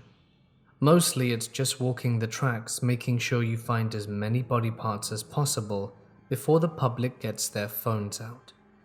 I don't necessarily agree with suicide, but you have to have huge balls to jump in front of a train going at 50. I swear to God, while writing this, we were dispatched on a psychiatric call where cops had to talk a lady off the tracks with the train coming, talking to her and who is now safe at the hospital. I was about 8 or 9 years old. My family always camped at the desert. My dad had been going to Glamis, California for 25 plus years and had taken me since I was a baby as well. My parents had separated when I was young, and my dad married a woman and she had 2 sons. So, Glamis is a very large desert. Mostly sand dunes with large areas graded for RV, trailer and vehicle parking. A lot of people go to Glamis. It's a party desert. A lot of extremely dangerous and deadly things have gone down out there. Some really bad accidents and deaths I've personally seen myself over the years. They have since upgraded their safety measures 100%, but this was 2003 or so. Back then, only the rangers had SUVs, so all you had to do was outrun them, ride up a dune on your quad or buggy, and just stand there basically. The dunes are large and completely soft sand, obviously, and SUVs won't be able to follow you. Most people will drunk drive though, and horrible things do happen. You'll hear about them, roll up on the scene or actually witness it sometimes. During the day, there was no problems. Everyone was having a great time at large meeting spots, racing each other, going to vendor rows, which was likely a tiny strip mall made of tents that sold everything. But at night, people were drunk and it could be dangerous. If you had a family with small children, you didn't ride at night. One more detail I need to mention to set the scene before my story. Oldsmobile Hill is a gigantic sand dune in a very big valley where hundreds of people meet up during the day and night to race up the hill, show off their new buggies and trucks, and to party hard. Girls Gone Wild used to be out there all that time at night. Since people were getting into accidents, even children had died in horrible accidents, so rangers decided to start closing Oldsmobile Hill down at around 9 p.m. and patrolling with a helicopter around the area. It also used to be used for life flight. Now that you kind of understand Glamis and the layout, here we go. I was around 8 or 9. We went camping in Glamis with about 8 or so other motorhomes parked in a big circle with a big fire pit in the middle. My dad had a crazy awesome buggy. 1100 horsepower, and for 2003 that was insane. All the people were camping who had really badass buggies, and we also happened to be camping with Robbie Gordon at the time. He's a professional NASCAR and Baja racer for those who don't know. Total dick, by the way. It was late. We'd already had dinner, and the adults were getting absolutely smashed by the fire. All the kids in camp hung out and played with glow sticks and stuff and rolled around in the dirt. Now, my stepmom and dad had wild fights. They got into some huge ones and it was super awkward because everyone there heard it and knew about it. My dad walks over to his buggy, throws off the tarp and starts getting ready to leave camp. Even at 9 I knew this was bad. I knew he had been drinking all day long and was super angry and begged him not to go. My stepmom begged him too, and the rest of the people were just watching like, whoa. Some older man even asked him whether he thought it was a good idea or not. But my dad ignored us, taking off and spraying 20 feet of sand with his paddle tires. It didn't hit us, he was just being dramatic. So now we're all stressed out, and I remember my stepbrother not caring and going into the trailer to watch movies and lie down. The other kids had gone to bed as well at some point, and it was just me, my stepmom, and all the adults at the fire. They commented saying some things about how weird it was, and that they hoped he wouldn't do anything stupid. Not caring that I was sitting right there and absolutely silently freaking out. Literally, Robbie freaking Gordon at the fire, and my dad is the topic of conversation? It still sounds so weird to me how this all happened. Hours go by. We're waiting. I think some people were just waiting with us, honestly, as it had been at least 4 hours, when he comes flying into camp. He slams on the brakes, skids about 10 feet, shuts off the engine and starts silently but frantically putting the tarp over his buggy, essentially hiding it. Everyone is watching. What are you doing, they say. You know where I'm heading with this. My dad takes off drunk in the middle of the night with an 1100 horsepower below his feet at the desert on a holiday weekend. So he's acting super weird now. He puts his hood up, he's kind of walking around almost pacing, then he notices us and comes slowly over to the fire and just sits slow in a chair and basically says nothing. Even at my age I knew what I was seeing. I knew how wrong this was. I could see the others making weird faces at each other and whispering. I know my stepmom was repeatedly asking where he'd been, but he didn't respond during this entire 15-minute period. Well, my dad's back. Yes, it's weird, but I'm emotionally exhausted and it was late. Whatever happened, they'll figure it out. Not 5 minutes later, I'm getting into bed inside the trailer and finally laying down. And that's when I see sirens and lights come from every angle outside our camp. 6 cops in SUVs with full-blown lights and sirens and a large spotlight. They were screaming out of their megaphones my dad's name and screaming, "Get down on the ground." So while this is happening, I'm screaming at the window in the trailer. I get up and run outside and some guy I don't even know from our camp grabbed me mid-sprint and was like, "No, you can't go to your dad right now," and kept me behind him. I realized he's probably right, and I was just screaming and crying and yelling my dad's name behind this dude. My stepmom, drunk, ran to my dad, shielding him from the cops with her hands outstretched, and they're screaming for my dad to put his hands up and walk forward slowly. I see some huge light come from out of nowhere, and it's a helicopter, spotlight and all, shining directly in the middle of camp where all of this is going down. It's circling the campsite, and I'm sobbing my face off. My stepmom is all about to fight some cops, and everyone in the camp had backed away and was sufficiently stunned. They've got my dad lying face down on the front of a cop SUV, cuffed. When all of a sudden the helicopter guy flying above us says on the loudspeaker, "Thanks for the ride, Brian," and flies off. That's when it got weird. All the cops began laughing, uncuffed my dad, and even my dad's laughing. They turned their lights and sirens off, and we were all stunned. There were no other words to describe how confused I feel. Turns out, it was all a big joke. I was very upset. It was horrible, but also incredible. Turns out my dad just drove around for a while and sobered up completely. He decided to head over to Oldsmobile since he knew it was closed and maybe he could go up it once or twice to mess around. He gets there, runs into a bunch of cops standing at the bottom and a helicopter sitting on top of the Oldsmobile itself. They flag him down and he literally thought he was in trouble. But after speaking with them, they needed to get the co-pilot up to the helicopter, and obviously they couldn't get him up there.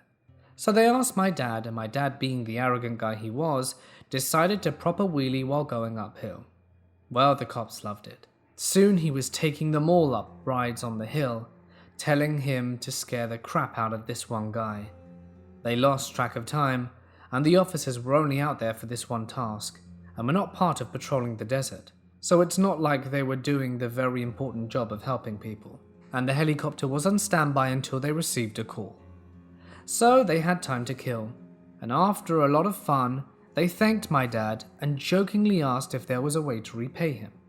My dad literally asked them straight to do a fake arrest, and to his surprise they were all for it, including the pilot. He decided to come in all sneaky and weird to make it believable. Most of the camp thought it was pretty cool. Some of the adult men were really excited about it, but just having the worst traumatic thing ever happen to me at 9, I didn't think it was cool. My stepmom was beyond furious. I just remember being so angry about it. I can't remember if he talked to me after to comfort me. He wasn't really that kind of guy, or I just went to bed stunned. I knew it was a joke, but the emotional overload didn't go away. I had to ask my dad time and time again over the years if that even really happened, because it was so insane how flawlessly they pulled it off. Now, I can see the cool part of it. I don't usually share this story with people because they think I'm being dramatic, but to the people who were there, they definitely remember. I even wonder if Robbie Gordon remembers. Never saw him again. Obviously, it doesn't end terrifying, but the emotions were real, and to this day I can still feel the anxiety I felt then, every time I think about it. From my early 20s to my mid to late 30s, I was a Garda officer in Ireland. That's what we call the police in Ireland. I served a small community on the west coast, isolated from any other community. No trains, no nearby airport, no taxis, no Uber, and only one bus a day. This is probably the only reason they had their own Gardaí station. Most other small hamlets just rely on Gardaí from the nearest town, but given this town's absolute isolation in a very small country, they needed this station. The hamlet covered a wide area of farm plots and a number of empty and derelict properties. When Ireland became industrialized, most people in these rural communities moved out to go to the cities in hopes of easier and better paying jobs. The hamlets have a very creepy feeling to them. Most residents here are some of the most down-to-earth people on the planet. But to the story. Our Gardaí station consisted of 3 112 dispatchers. Most calls were routed to another 112 center. Around 7 officers, most from out of town, and we all knew each other well. And when we do get a call from the area, even if it's not an important issue, most of us come down just so that we have something to do during our long shifts with very little activity. One night we received a call from a landline phone, originating from a derelict property on the edge of the hamlet, isolated from the other plots of land. I was asked to go alone, as every officer this side of the county was attending a fatal 3-car and 2-lorry crash that occurred on a nearby motorway. So I walked outside, the cold wind blowing over my skin. I got in my car and drove down to the property. No light, no sirens. The call had been a hang-up and lasted no longer than 13 seconds according to dispatch. As I pulled up to the blackened, beat-up property, I felt a shiver go down my spine. The old wooden farmhouse gave a feeling that I cannot describe or put into words. I didn't feel like I was welcome. I got out of the car, walked to the front of the property, opened the moldy wet gate, and slowly approached the tall front door. I knocked heavily and exclaimed, "Hello? This is Officer McNeil. I'm from the guardry. Would you let me in?" I got no response. After waiting 20 or so seconds, I knock again and asked, "Hello? I'm afraid that if you do not open the door, I may have to make forced entry. Please, come to the door. This is the guardry." There was no response again. I almost wished there was, though, just so that I would feel less lonely and vulnerable. I got on the radio and asked dispatch for backup, and that there could be people in the property, and that I needed to make a forced entry, as no one was answering the door. They replied saying that I should keep an eye on the property, and that they could have an officer there from the closest town in just over 25 minutes. I grunted to myself and thanked dispatch.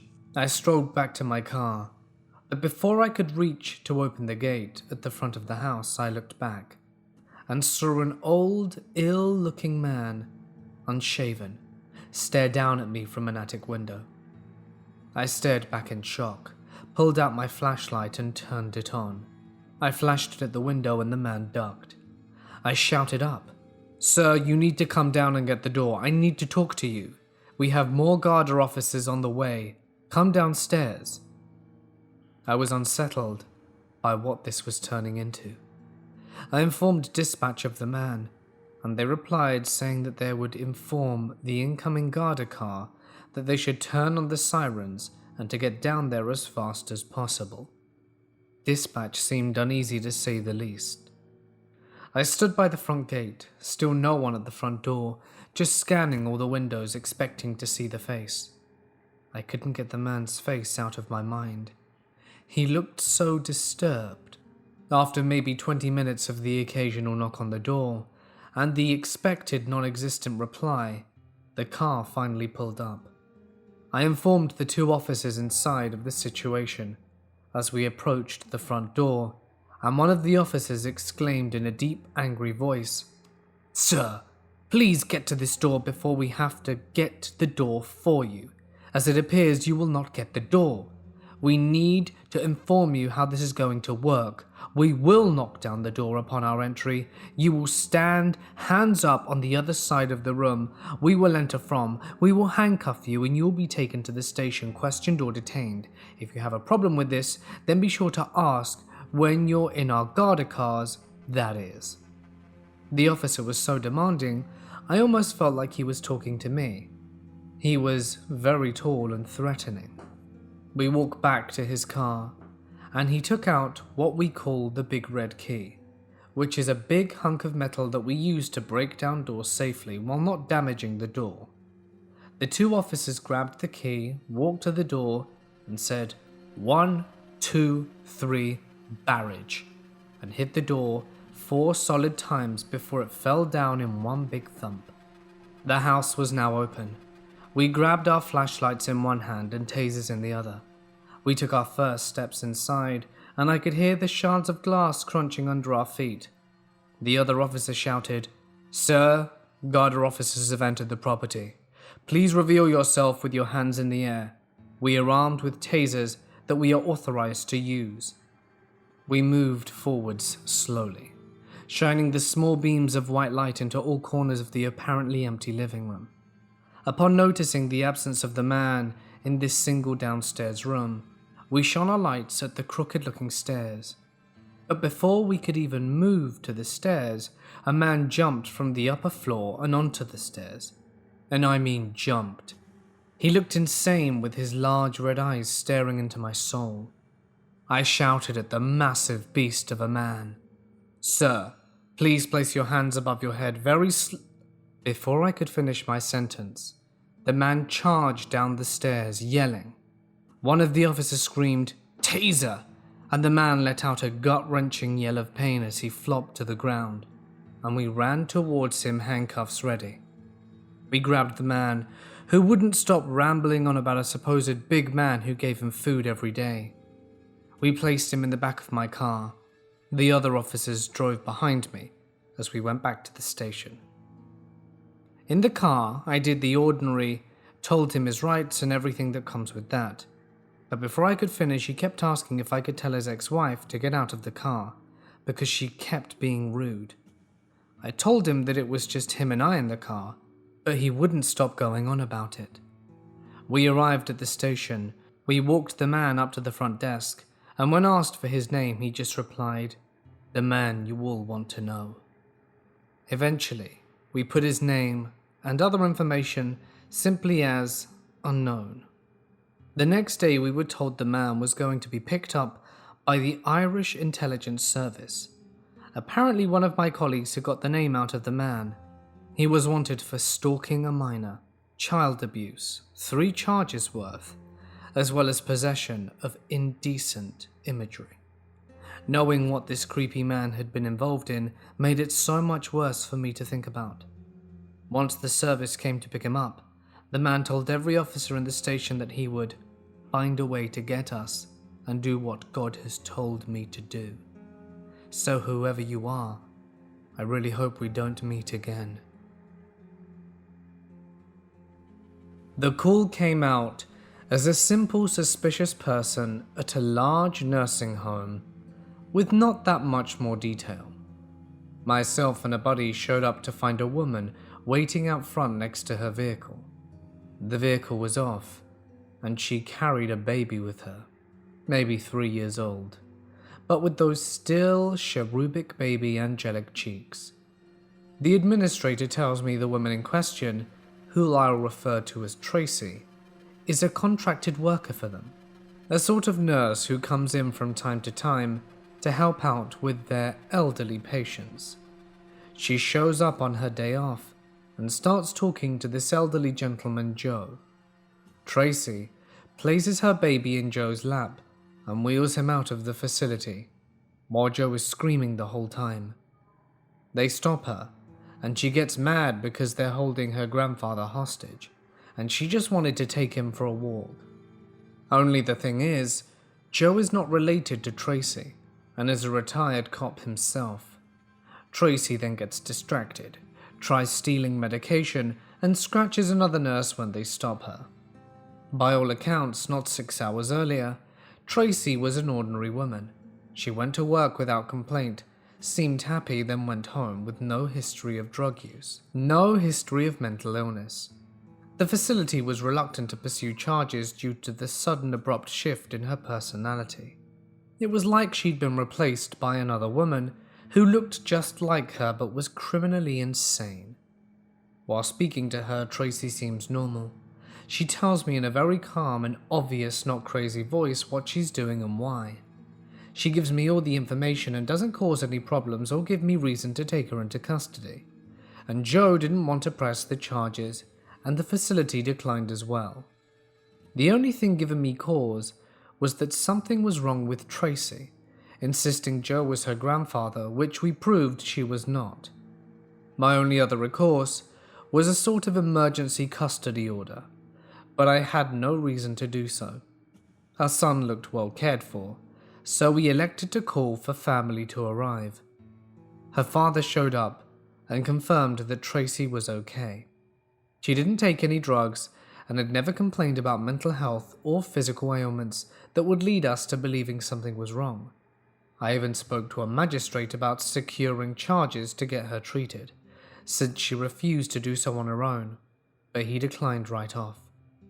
The only option we had was the father trying to get a custody order against her.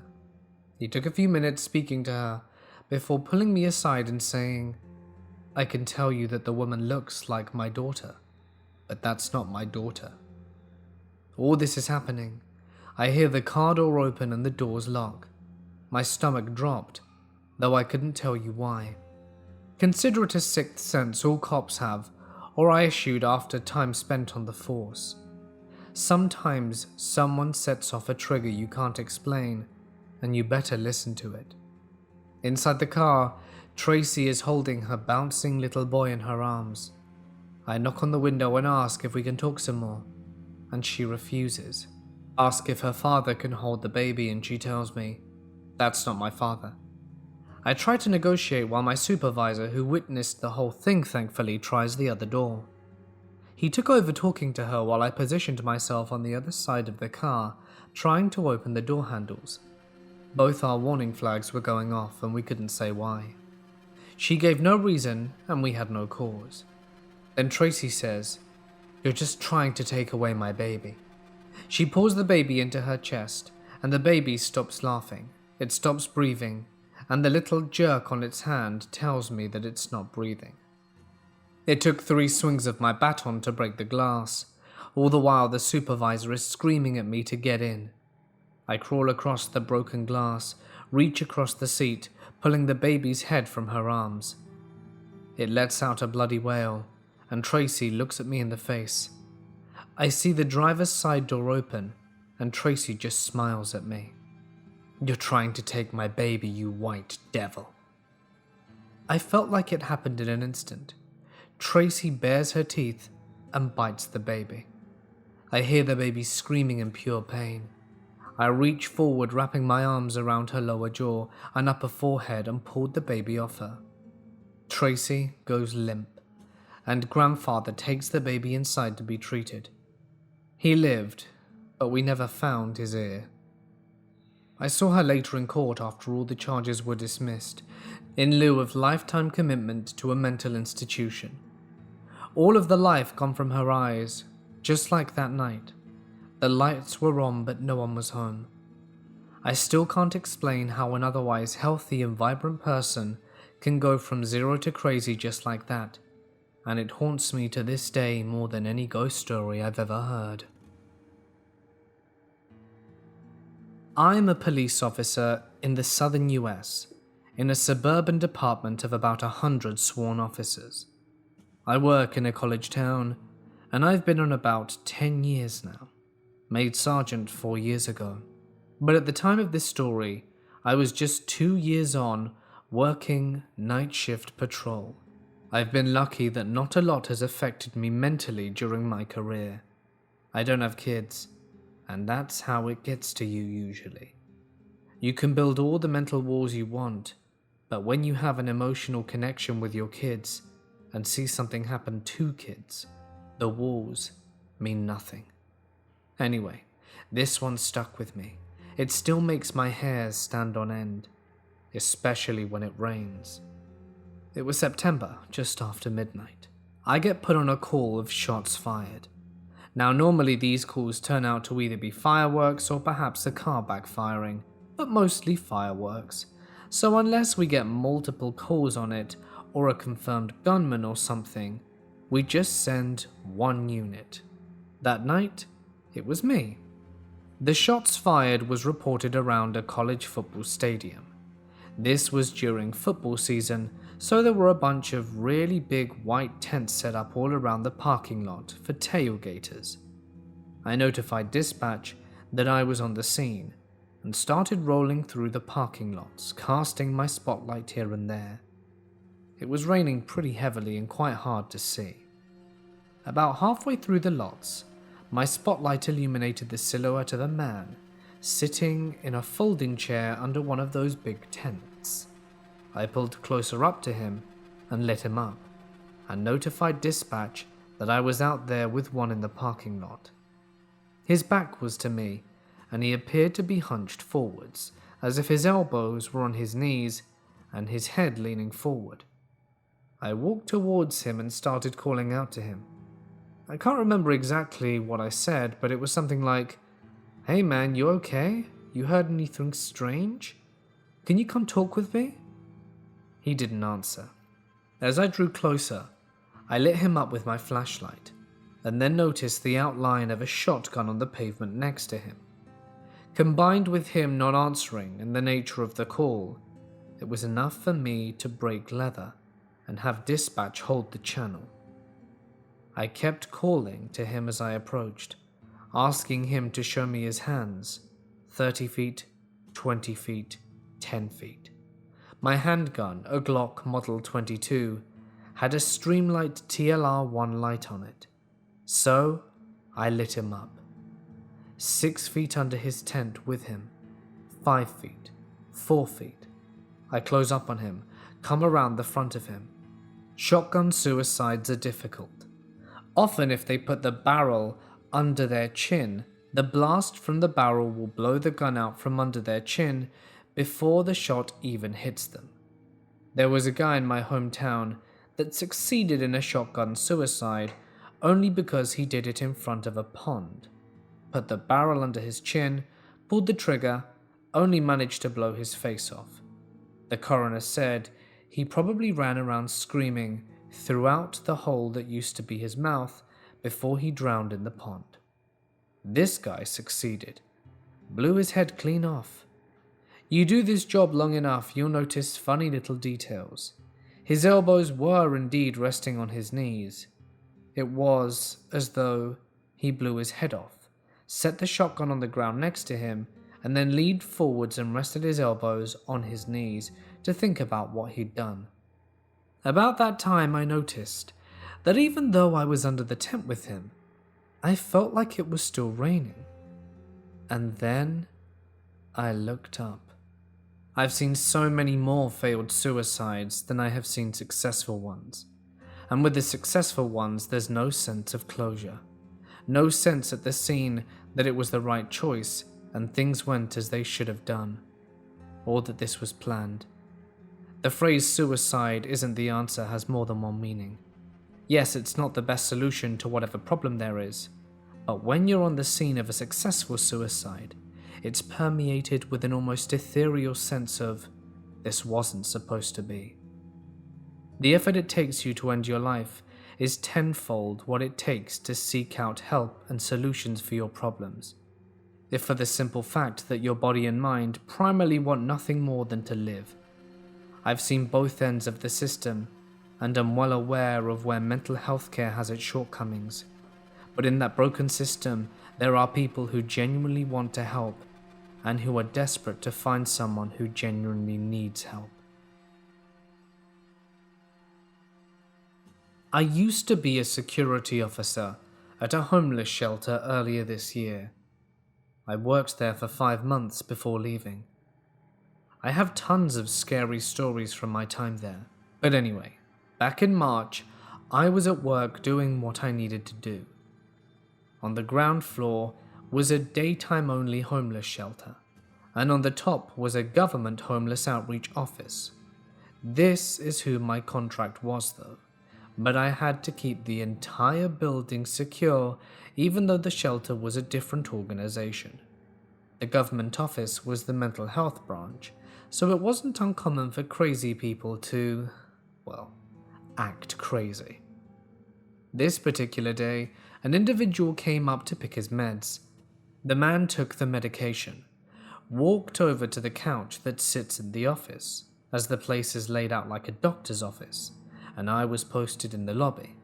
And after sitting down, the guy starts digging through his backpack and pulls out a bag full of white pills.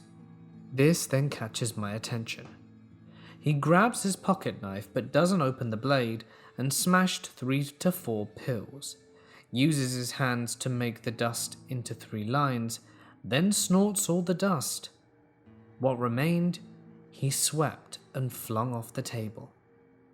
This is now considered to be acting hostile and potentially illegal, so I walk over and start trying to ask the man to leave. He keeps telling me that he's got to take his meds, and I inform him that he needs to leave some more.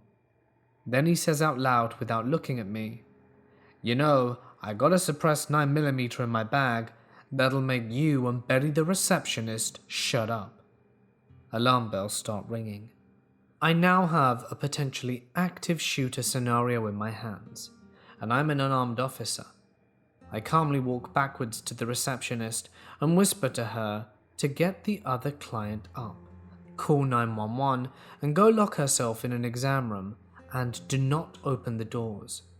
She does this as well as inform the other caseworker of the situation, and they all lock and barricade the doors. There are cameras in the lobby, so this was all recorded and turned over to the police. After many other attempts to get the man to leave and inform him that the police were called and en route, he gets up, gets in my face and tells me quietly, "I'm coming back for you one day," and storms out. The police arrive 5 minutes later, examine the footage, and put out an APB on the man, and take samples of the powder left on the table. A few days later, I'm informed that the man was found with no guns and no drugs. The powder turned out to be antipsychotic medication. He had allegedly lost the bottle they came in. Nothing bad happened. But still, as a 19-year-old unarmed security guard, it scared the crap out of me. For those curious, I still work at the same company. I now work third shift in a completely different location. So to the crazy homeless dude who threatened me, let's not meet again. A number of years ago, I was employed as a small-town cop in a remote northern Australian location. The town was a popular tourist spot, but crime was rampant. Breaking and entering and automobile theft was particularly popular. It was 2 a.m. on a somewhat slow night shift. My partner and I were steadily patrolling the outskirts of town. The air was still and calm. It was your typical stuffy and humid tropical weather. The car's dispatch radio suddenly crackled to life, startling me. Then I hear the slight, distorted, matter-of-fact female voice of one of our regular dispatchers. There's something slightly off about the tone though.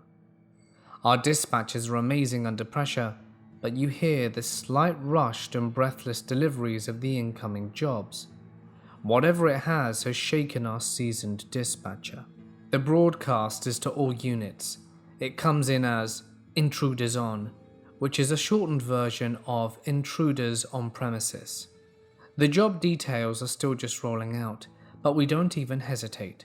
Intruders On is a priority call. Dispatch fills us in as we race to the address. A young woman living alone has cranked up her air conditioning in her bedroom. She then snuggled under a thick doona for the night and texted her cousin for a bit before falling asleep. She awoke feeling something was off, to see the figure of a man standing in her room watching her. Amazingly, she did not scream or give off a reaction that she's awake. She shifted as if she was still asleep and curled further under the covers. She then blindly felt around for the mobile phone that she'd discarded on her bed earlier that evening. Under the covers of her thick doona, she texted her cousin about the man standing in her room. Her cousin was the one on the phone conveying everything to our call takers. The victim was conveying that the man was simply standing by her bed during the minutes that they were taking to get there. She could occasionally hear his breathing and movements when he shifted. We debated turning our red and blues on, but declined for fear of the intruder panicking and trying to hurt her. We get there, a heartbeat after another unit. In the darkness, I could make out 2 other officers moving around the front. As our car screeched to a stop, the headlights catch a man fleeing from the far side of the house. He's barefoot and bounding across the driveway when our guys on foot spot him. We join the chase. The bloke is overweight and doesn't get far running down the road barefoot. We nab him, and I'm surprised how normal he looks. He's a bit scruffy, a bogan and unkempt, but pretty average. He later admitted that he likes breaking into women's homes and watching them sleeping. This crime made him feel powerful, and he enjoyed invading other people's privacy and violating their sense of safety. He refused to disclose his other actions, but it was obvious that this had been going on a while. My Krav Maga instructor has told me many of his stories. He has served in warrants, SWAT, the police, and the Marines for a short time. Here are some of the stories he shared with us. The first. He'd been serving a warrant for a man who had been wanted for drug distribution. They get a call that there was potential drug use at a nearby trailer that was abandoned after the man inside died of alcohol poisoning.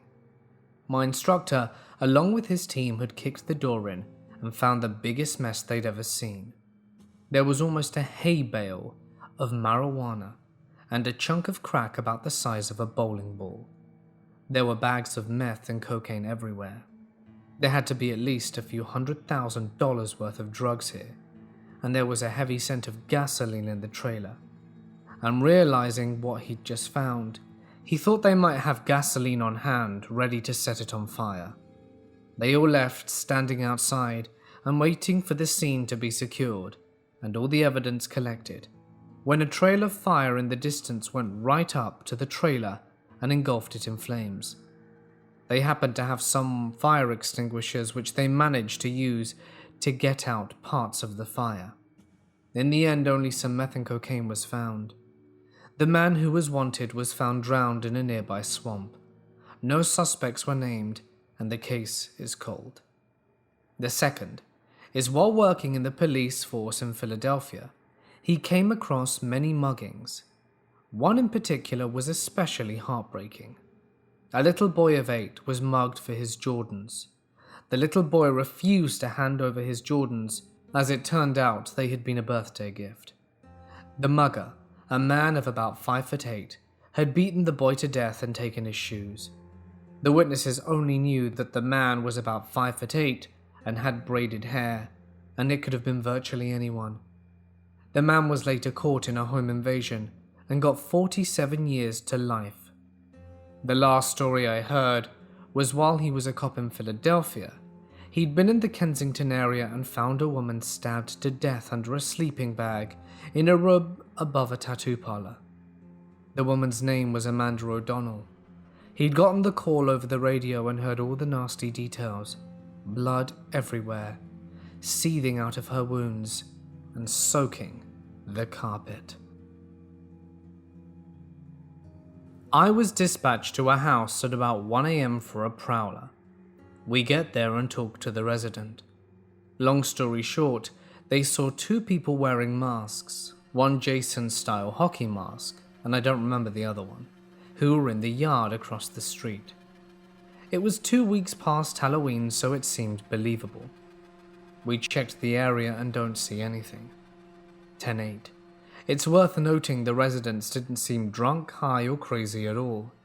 A few times you'll get similar calls, and get there and you'll find the resident is strung out on meth and seeing things. However, back to the story. An hour later we get the call back. This time we have our dispatcher on the phone with them while we're surrounding the area. We, about 5 of us, are in a perfect position, and dispatch can tell us they can still see the prowlers in the next yard. We start moving in. Dispatch says the residents saw the 2 prowlers wave and move into the shed. Guess where I am? That's right, next to the shed. I give verbal commands, bang on the door, and there's nothing. Screw it, fine, I'll come in after you. The door's open, and it's empty. I even think to check for a trapdoor, but there's nothing. It's raised about 4 inches off the ground, so there isn't even a possibility of a door leading out. Again, I check the area and find nothing. I talked to the residents, and they said, as I was moving into the shed, The two put their fingers to their lips, giving the shh sign, and then they both waved. They moved into the shed as I was next to it. We went over every possibility, trying to come up with an explanation. If the caller was just messing with us, they had no prior history of it, as in repeated calls for service at the address.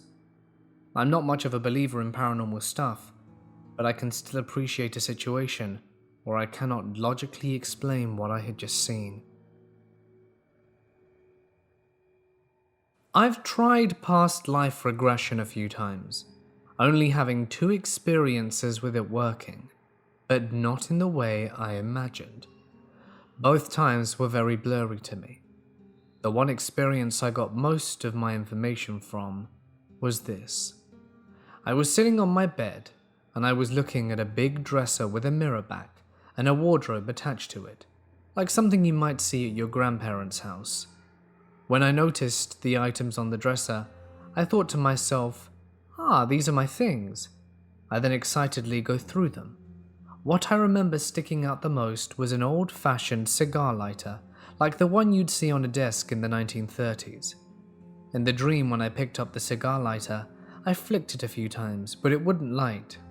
Then I remembered my name was engraved on it. So I flipped it over, and sure enough, the engraving was there. It was blurry, and I couldn't read it. So then I looked in the wardrobes. There were about a dozen 50s to 60s style suits, like they used to use for daily wear. But above them on a shelf was a box or frame with a couple of badges/patches on them. They had white triangles and a letter on the center. I thought, these are my old civil defense badges. Then the dream ended. Now when I woke up, I thought to myself, what the hell is civil defense? So I looked it up on the internet, and it was an organization during World War II. But as I was scrolling, I saw one of the insignias that matched the patch/badge in my wardrobe. It was the insignia of the Civil Defense Auxiliary Police. The only other time I tried past life regression, I dreamed I was by the stands at a baseball field listening to 2 men in suits talking. If anyone has any similar experiences with past life regression or any information on the meaning of these items, feel free to let me know. I worked with a retired police officer/Vietnam veteran. The guy had some of the craziest stories I had ever heard. One in particular was haunting. He and his partner were answering a domestic abuse call at someone's house. The call came from the neighbors, who stated there was a history of violence at this location. They arrived, and after no responses at the door, they forced entry. Searching the house room to room, they find the wife/mother in a bloody mess, apparently beaten to death and laying in her own bed. As they continued to search, they noticed blood throughout the house, both upstairs and down. They also started smelling shit. They initially thought one of them had stepped in some dog crap, but they were wrong. They eventually found the kid, about 8 to 9 years old, dead, in a bloody mess in one of the back rooms of the house. The husband/stepfather had bludgeoned the wife in the bedroom over an argument, and when the son woke up from the noise and entered the master bedroom, the guy attacked the kid. The kid somehow managed to escape the initial attack and tried to flee. The kid ran, bleeding throughout most of the house before his stepdad caught him. The shit smell was from the kid shitting his pants in fear as he tried to run away. The guy fled the scene and managed to end his own life before he was caught. It was a tough story for him to tell me, and it still haunts me to this day. My dad was a cop, and this is one of his stories. When my older brother was about 6 months old, my dad was a detective. He got a call to go to a house just around the corner from where we lived. When he got there, he found a mother and an 8-month-old baby. The baby was screaming and crying and had a huge burn on its stomach. He took them to the hospital. On the way, he found out the mother's boyfriend had gotten mad at the baby, so he put a hot frying pan on top of it, which pinned it to the ground. The mother had heard the screaming, but it was too late. He said he'd never heard a baby cry like that before. The best part, however, was that the boyfriend showed up to the hospital. He was this big, tough, biker-looking dude, so he had this mentality that no one would cross him. Dad, being a detective, wasn't in a police uniform, so the guy didn't expect him to do anything. When the guy got close enough, as he was making a scene saying to give him his girlfriend and kid, and started to get violent, and even hurt a nurse's wrist, my dad picked up a metal pan nearby and knocked him over the head. His head split open a bit, so he needed stitches. The doctor was the same one who helped save the baby's life. He was so mad at the guy that he didn't give him an antiseptic or painkiller while stitching him up. The guy cried and screamed, saying it was cruelty. No one cared, and no officer listened after seeing what he had done to that baby.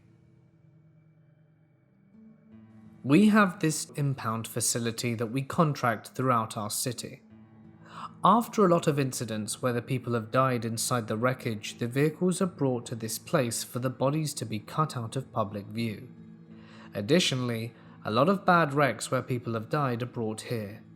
All of them, actually. Pretty much every person on the staff at this place says that it's haunted. One of our forensic technicians will not go there alone when they process a vehicle. They basically told me that one time they were there and they said that there was someone sitting in one of the cars that was part of a fatal accident. The technician went to get an employee when they returned to the car and it was now empty. This is a locked down secure warehouse with only one way in and one way out. Being interested, I started to ask the employees more about it every time I had to go there. One time the guy that worked there showed me a video of myself walking around, and I guess what you could call an orb flying through the air where I was. I know they're regarded as bottom of the barrel when it comes to visual evidence, but it was a very stark and unusual image on the surveillance footage. There was another incident, a decade-old light bulb turning on in an attic that hadn't been used at all.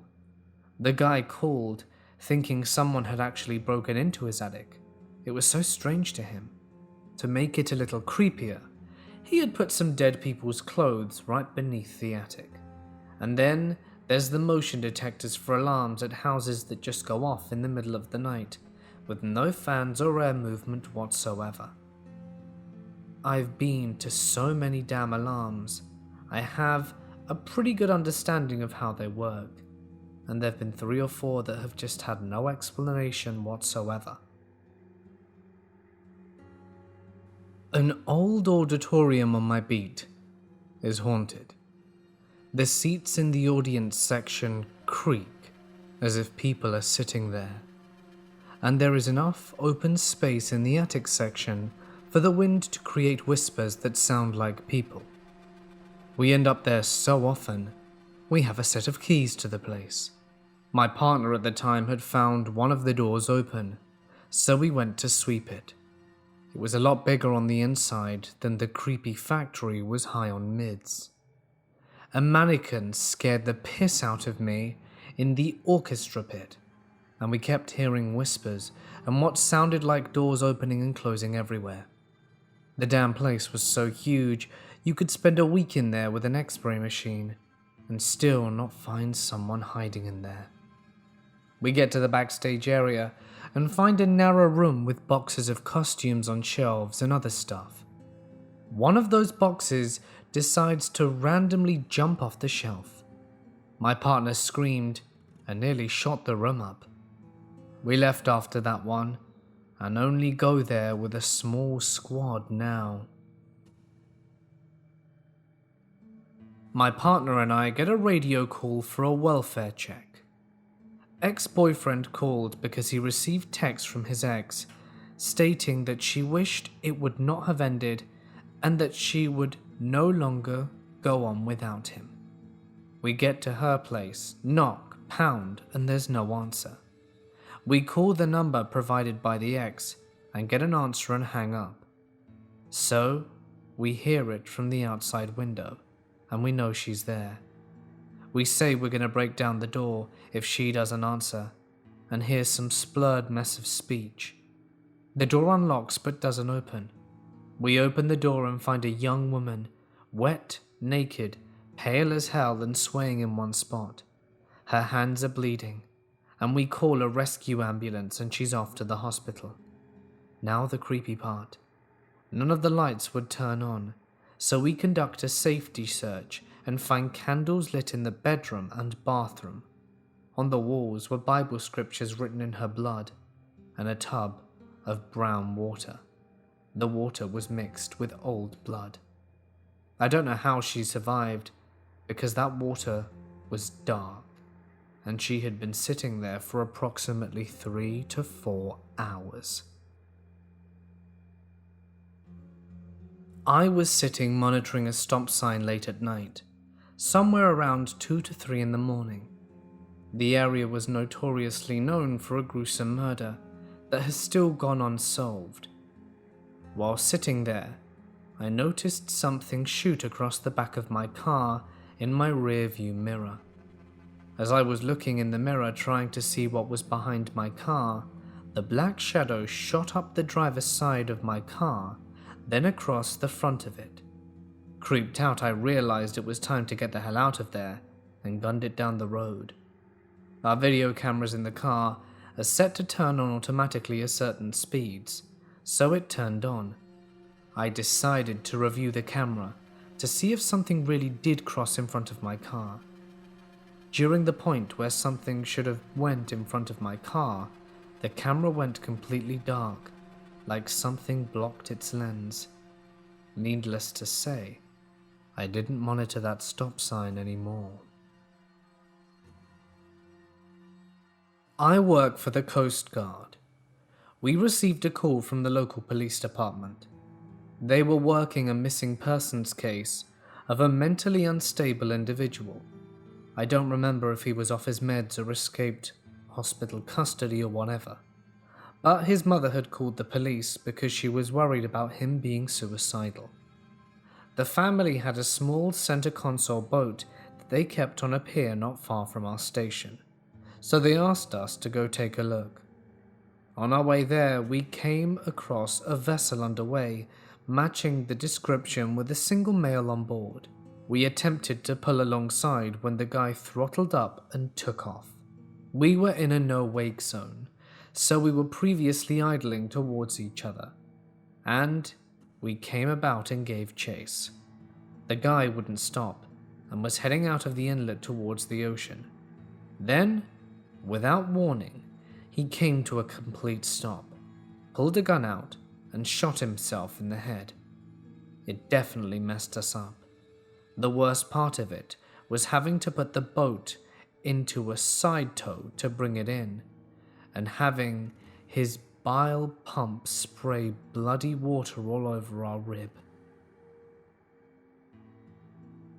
I'm a photographer for a local TV station. One day I was told to go shoot a video at a house where someone was killed that morning. When I arrived, no one was home. I started shooting video and smoked a cig, and after a while a car pulled up and 2 people got out yelling at me hysterically. Turns out they were the parents of the boy who was killed. It goes deeper. The boy was killed by his own brother in front of their mother. They started arguing and one broke a pool cue in half and the other one pulled out a knife and stabbed him. The parents were beyond mad that I was there, and the dad started to push me and threatening to beat me up. He said that the news was lying about everything. I told him that if he beats me up, he would be in jail too, and he started to calm down, and I offered to show him the press release that the police sent out. explaining that it was all the information we were given, and I offered for them to tell the real story. The mother agreed to do an interview and tell her story, the real story. After they invited me into their house and I spoke for a while, bumped her for a few smokes, and headed back to the station. They went from wanting to beat the crap out of me to crying on my shoulder. It was one of the few opportunities to show people that the news is not out to get you, and that we just have a job to do like everyone else. My mother responded to a call late one night. The neighbors said that there was activity in the house and no one lived there, so they were freaked out. My mum and her partner get in there and start going through the house to see if there's anyone there. Since there was no power, they went with flashlights. My mum went into a room and the flashlight went out, and she had a weird feeling like someone was watching her, so she left the room. They left and said they didn't find anything. The next day they get the same call, but this time during the day. They searched the house again, and my mum went back into the room where her flashlight went out and opened the closet door and found a voodoo or Santeria shrine. She thought the reason that her flashlight went out that night was because of that someone was doing some ritual there to get them away from the police. A friend of a friend, who's a young woman, was alone on a small road at night, and a fallen tree was blocking the road. She gets out to pull it off the road and climbs back in her car. The car appears right behind her, and she gets really stressed. The car follows her close and all, and she stops at the police station and immediately runs inside. The guy in the car does too. She immediately tells the cops the man has been following her for a few kilometers, and before he can say anything, another policeman grabs him, arrests him, and puts him in handcuffs. He explains himself. While the girl was moving the tree, he arrived behind her and saw a man enter the trunk of her car. The cops checked. There was indeed a man in her trunk, several times a rapist. Although I've heard many stories from my uncle about his time as an EMT, this is the story that will stick with me until I die. About 6 years ago, my Uncle Vinny's paramedic crew responded to a call from a hotel in Philly, and it was one of the more horrific experiences he's had. The initial report stated that a maintenance man named Mike went to check on room 417, since water had been reported flooding into the hallway, and it was he who found the body. Mike informed 911 that there was a man in the in-suite hot tub who appeared to be deceased, and he was all but hyperventilating as he tried to make his report. Mike relayed that he saw the man and immediately backed out of the room, being careful to not drop his phone into the several inches of water on the floor. My uncle's 2-man paramedic team entered the room about 12 minutes later, and they almost gagged at the smell of feces and burning flesh.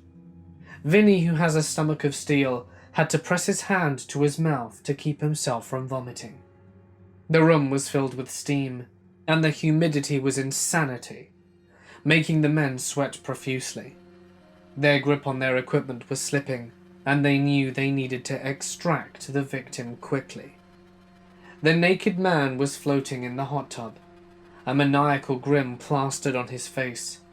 From the looks of the man, he'd been in the water a while, since his bruised skin had started to peel off his body in long, squishy strips. Vinny held his breath and checked for vitals, while one of the other EMTs went to get a bag from the body. Even though my uncle saw corpses regularly, this method of death was a disturbing first for him, and something about the whole situation was unnerving. As Vinny placed his fingers on the man's wrist, expecting to feel nothing, he had to choke back a startled scream when the victim's hand shot out and grasped his arm. It wasn't a corpse. The John Doe didn't show any other signs of being responsive, But when the other EMT went to check the man's eyes for a dilation reaction, his pupil looked slitted, almost like those of a reptile. Vinny was weirded out, but dismissed it as a side effect of getting boiled alive like a hard-boiled egg. As the men removed the victim from the hot tub, the man began to thrash, strips of flesh splattering on the EMTs. They tried to pin the man down to keep him from hurting himself, but he was shockingly strong. As the last bits of flesh dropped to the floor, Vinny saw there wasn't more skin underneath. It was scales. His partner must have noticed it too, because both men began screaming in unison. The thing began to growl, and my uncle's normal desire to figure out problems turned into sheer fight or flight, with flight winning out. He ran from the hotel room, his teammate on his heels, and they slammed the door behind them. A moment later, they heard one of the windows shatter. The men had no idea how to explain to their boss what happened, but after some phone calls and a few men in black suits appearing, they were given a specific story to follow. They were told to say that John Doe tried to drown himself, and that the mentally unhinged man climbed down the fire escape when his attempt failed. Vinny, who was paid extra well to keep his mouth shut, never did tell anyone his story until he shared it with me recently. I could tell he didn't want to, but I was the only one in the family who would believe him. The only reason I even shared his ridiculous story is because he thinks someone has been stalking him the last few weeks, and he's worried that that thing has returned. I thought it was crazy, until I went to his house yesterday and saw a trail of bipedal clawed footprints underneath his windowsill. Now my uncle is missing, and I think I'm the only one who really knows what happened to him. I have a few stories to share. The first. I once answered a call. Two brothers were arguing over drinks, and one of their girlfriends or wives was over. Anyway, the brothers are drinking heavily, and one pulls out a gun and shoots the other. When I received the call, I can barely get the guy's address over him screaming to send the paramedics. He keeps shouting, "Where the hell are they?" while I'm trying to stay calm and give CPR instructions and tell him to tell the female there to stop the bleeding, as in apply pressure on the wound. Furthermore, medical cannot go on scene until police have secured the firearm. Listening to the pain in someone's voice while they're screaming for help kind of haunts you. Both of them had to be around 30 years old, and I couldn't imagine killing a family member. So the next one happened later at night, probably around 11:30 p.m. A female calls me screaming. She was yelling, "I'm burning!" So I told her to stop, drop and roll, and once the flames were out, to turn on the hose and put cool water on until the paramedics got there. Once she was a little calmer, I was able to learn more about what happened. She'd been drinking with her boyfriend and he got depressed and decided tonight was the night he was going to commit suicide and kill his girlfriend. So in his intoxicated state, he found a gas can and started dumping it on himself and his girlfriend, lit them both on fire, and it also managed to catch the house, fence and yard on fire too. Both of them survived. He got the worst of the burns. The house and fence had minimal damage. The final story. This one was probably one of the hardest calls I've ever taken. The phone rings and there's a little girl of 8 to 10. She's screaming and crying, "Daddy's dead." I can't calm her down at all. She keeps crying on the line, and in the background I can also hear two other small girls crying. I was watching our call logs, and more calls are coming in. The same ones. They're all about the gunshots fired. What had happened is that 3 guys had decided to break into a house and thought it was empty, so they rang the doorbell to make sure. The dad startled them and they shot him. So the mother runs out to see what happened, and she got shot as well. The guys took off, leaving the 3 girls aged 18 to 12 to call 911. We're not allowed to disconnect a phone call until police or EMS arrive on scene, so my heart was breaking for a small family that had lost both parents in one sad accident. I listened to the girl for 6 minutes and 37 seconds before police arrived on scene. The good news is, the mother lived. Why not even make it 4 stories? So the last one is a bit hard to keep straight. Okay, so an older lady calls us, and she says she hit a trash bag on a dark stretch of highway and she thinks there's blood on her car. So we send a police officer out there. They pop her hood and it looks like a slaughterhouse. Brain matter, human hair, gross. At first everyone thought it was a deer, but looking closer at the hair and a piece of scalp, it was determined human. So we start calling other agencies to see if anyone had some vicious car accident. Finally we get the rest of the story. A female was coming home from work late at night at 3 AM or so, and wasn't wearing a seatbelt, and was eating a yogurt with a spoon. It was a very dark stretch of freeway, and for some reason she swerved and overcorrected and flew out of her windshield and landed in the road. She was still alive at this point. A guy pulled over and called 911. He didn't speak English, so the info was coming in really slow. Then our elderly lady speeds by and doesn't see the man or poor lady lying on the road. You can put the rest together. I can't imagine what this old lady thought when the police told her she might have killed someone without knowing it. Yeah, we deal with some messed up stuff. The first time I ever had someone dancing naked and bloody on the top of a police car during a psychotic breakdown was an eye-opening experience for a rookie. That guy got his blood all over me and ruined my new jacket. He kept staring at me maniacally, constantly repeating random numbers and saying, "I am Satan," over and over again. It's kind of weird how quick that sort of stuff becomes routine. I had another psych patient early in my career that sticks with me for the gross factor. She was an Asian lady in her 60s, but swore that she was a 15-year-old girl. She would keep saying the most morbid and grotesque things over and over. I don't remember the exact details, but she did talk about being sexually abused repeatedly and having her skull caved in the morning. She then started going on about how she's been bleeding every single day for the last 3 years, and I asked her if she was currently bleeding, because a hemorrhage in the vagina is a legitimate medical complaint, and who knows, she very well could have been sexually assaulted. At that point, she removed a bloody maxi pad and threw it at me, smacking it square in my chest. My partner erupted in laughter and said, "Dude, that is the most disgusting thing I've ever seen." On Halloween about 4 years ago, I was working a shift with a good buddy of mine, and we got a run for an unknown medical. We were a couple of cocky mid-20-something. On the way up the elevator, we got caught up in an argument over A's versus Giants Bay Area baseball. We almost blew off the security guard when he was opening the door at some random apartment. "Oh, she's definitely dead," the guard said. And we were instantly like, "What?"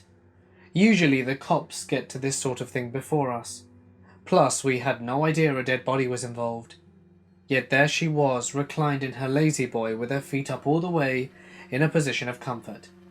Her eyes were rolled back and mouth agape, just like in the movies. Over her head was a translucent plastic bag, neatly taped around her neck. I don't know if it was the combination of reclined death in a lazy boy, or a nonchalant plastic bag, a possible murder, or the fact that it was Halloween. But that was a creepy scene. I think we actually had a shooting and a stabbing on that shift as well. In general, the creepiest calls for me are the hangings. Something about a body just hanging lifelessly in the dark. The last one I had, we were dispatched to without lights and sirens. which in itself is weird. We ended up at a Safeway with a bunch of cops who had no idea where the hanging was. Apparently, a guy was shopping casually in the produce section. This guy mentions to us that the body was at the construction site across the street. Needless to say, we told the guy to show us where now. Sure enough, there was a well-executed hanging about 5 feet off the ground. Good rope rigged and tied over 2 cement blocks on the other side of a chain-link fence. Seeing a dead body hanging in the dead of night is one of those things that stays with you. You keep it in your back pocket, so you can tell the stories later when someone asks you about the job. I was a student at the time, third manning with my team leader and a medic. We got called to an overdose and went flying over there on the blues. We arrive at the house and find a man and a woman in frosty silence. On questioning it, it turns out the dude called the ambulance because she said she would overdose during an argument. Things get a little heated, and we ask the guy to leave for a few minutes while we chat to the lady. There's a whole uncomfortable backstory to this lady, which was irrelevant for this story, but suffice to say, she was a nice woman with some problems, who was just trying to do right by her kids. We double-checked with her when we had some privacy that there hadn't been any violence, and she said that there hadn't been that day or before. The creepy part was when the dude came back in. I was kind of redundant here. My team leader was talking to them about the situation, the medic was making notes, all about the meds the lady has, and I wasn't doing anything productive. It didn't need the 3 of us there, so I was just watching that creepy guy. There were some small things that just put me on edge. He was saying he'd keep hold of her meds so she wouldn't OD. It didn't seem like it was simply caring. He made a big deal of, well, we've had all this fuss now, and these fine people could be out saving lives, when he was the one who called the ambulance. His entire demeanour seemed to be trying to convey affection and caring, and at one point he tried to put his arm around her and she didn't react. He moved in closer, and she still didn't react. He moved closer still.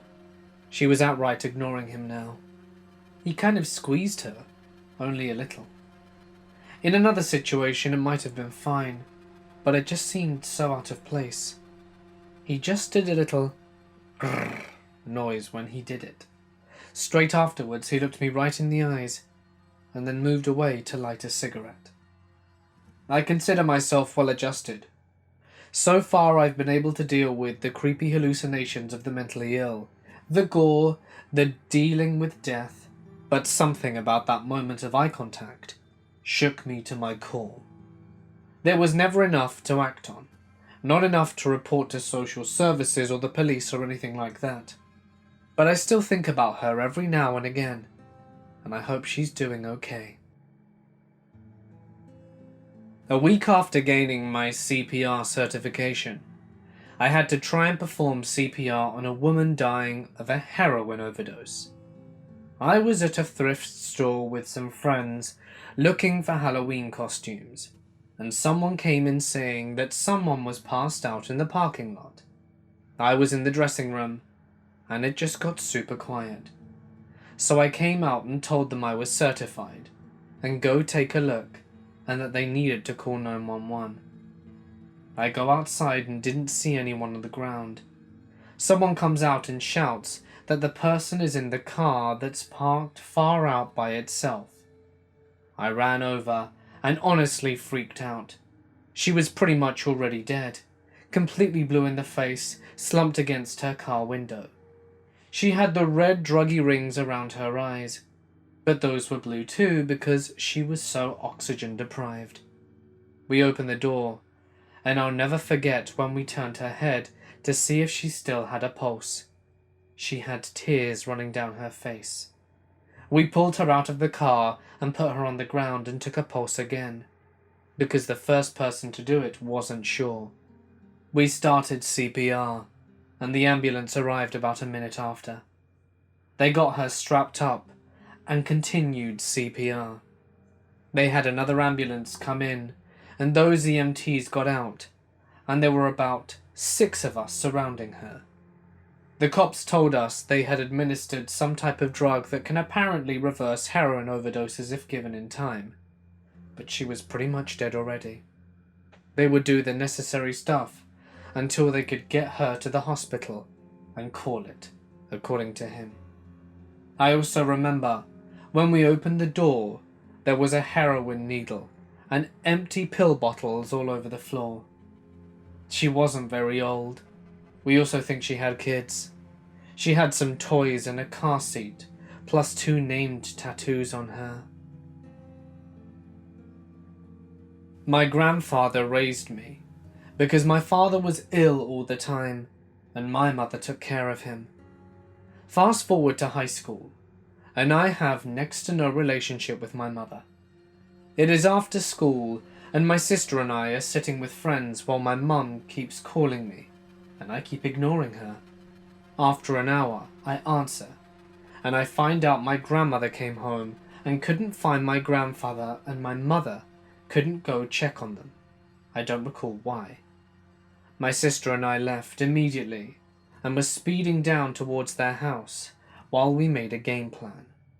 My grandmother is almost deaf and not very mobile after a day of shopping, so I decide to head to the garage where my grandfather may have been working, and she wouldn't have been able to see or hear him, and go to check.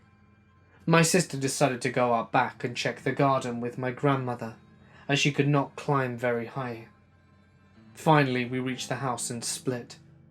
I go out into the garage and saw a bunch of boxes lying on the floor, and saw feet coming out from under them, and I froze. But I didn't make the connection that he was under the boxes. I could see his legs, and they were a sickly colour. My sister was heading towards me, telling me about how she didn't see him. She asks if I found him, and I had forgotten the words, and she just screamed out, "Oh God." She ran to grab the phone and dialed 911. That snapped me back into reality, and I moved into EMT mode, as I had been training underage. Anyway, I removed the boxes and couldn't get a pulse. His body was freezing, but I'd started CPR. He had to live through this. My sister was explaining to the dispatcher what was happening, and I kept up with CPR. Turns out, he had a massive coronary and had taken the boxes with him as he fell to the floor. He had been there an hour. This same amount of time I had been ignoring my mother. I tried so hard, and I couldn't do anything. Once I heard the sirens, I bolted. The problem was my sister was so hysterical on the phone. They had no idea what had happened, and with me running, it looked like I had done something. The firefighters caught me and held me as I was thrashing to get away. They took statements and left a few hours later. I got my EMT license, but I wish I hadn't. I was just an idiot kid who could have saved the life of the man who raised me. Don't ignore your family. Answer your phones, people. This story is not my own.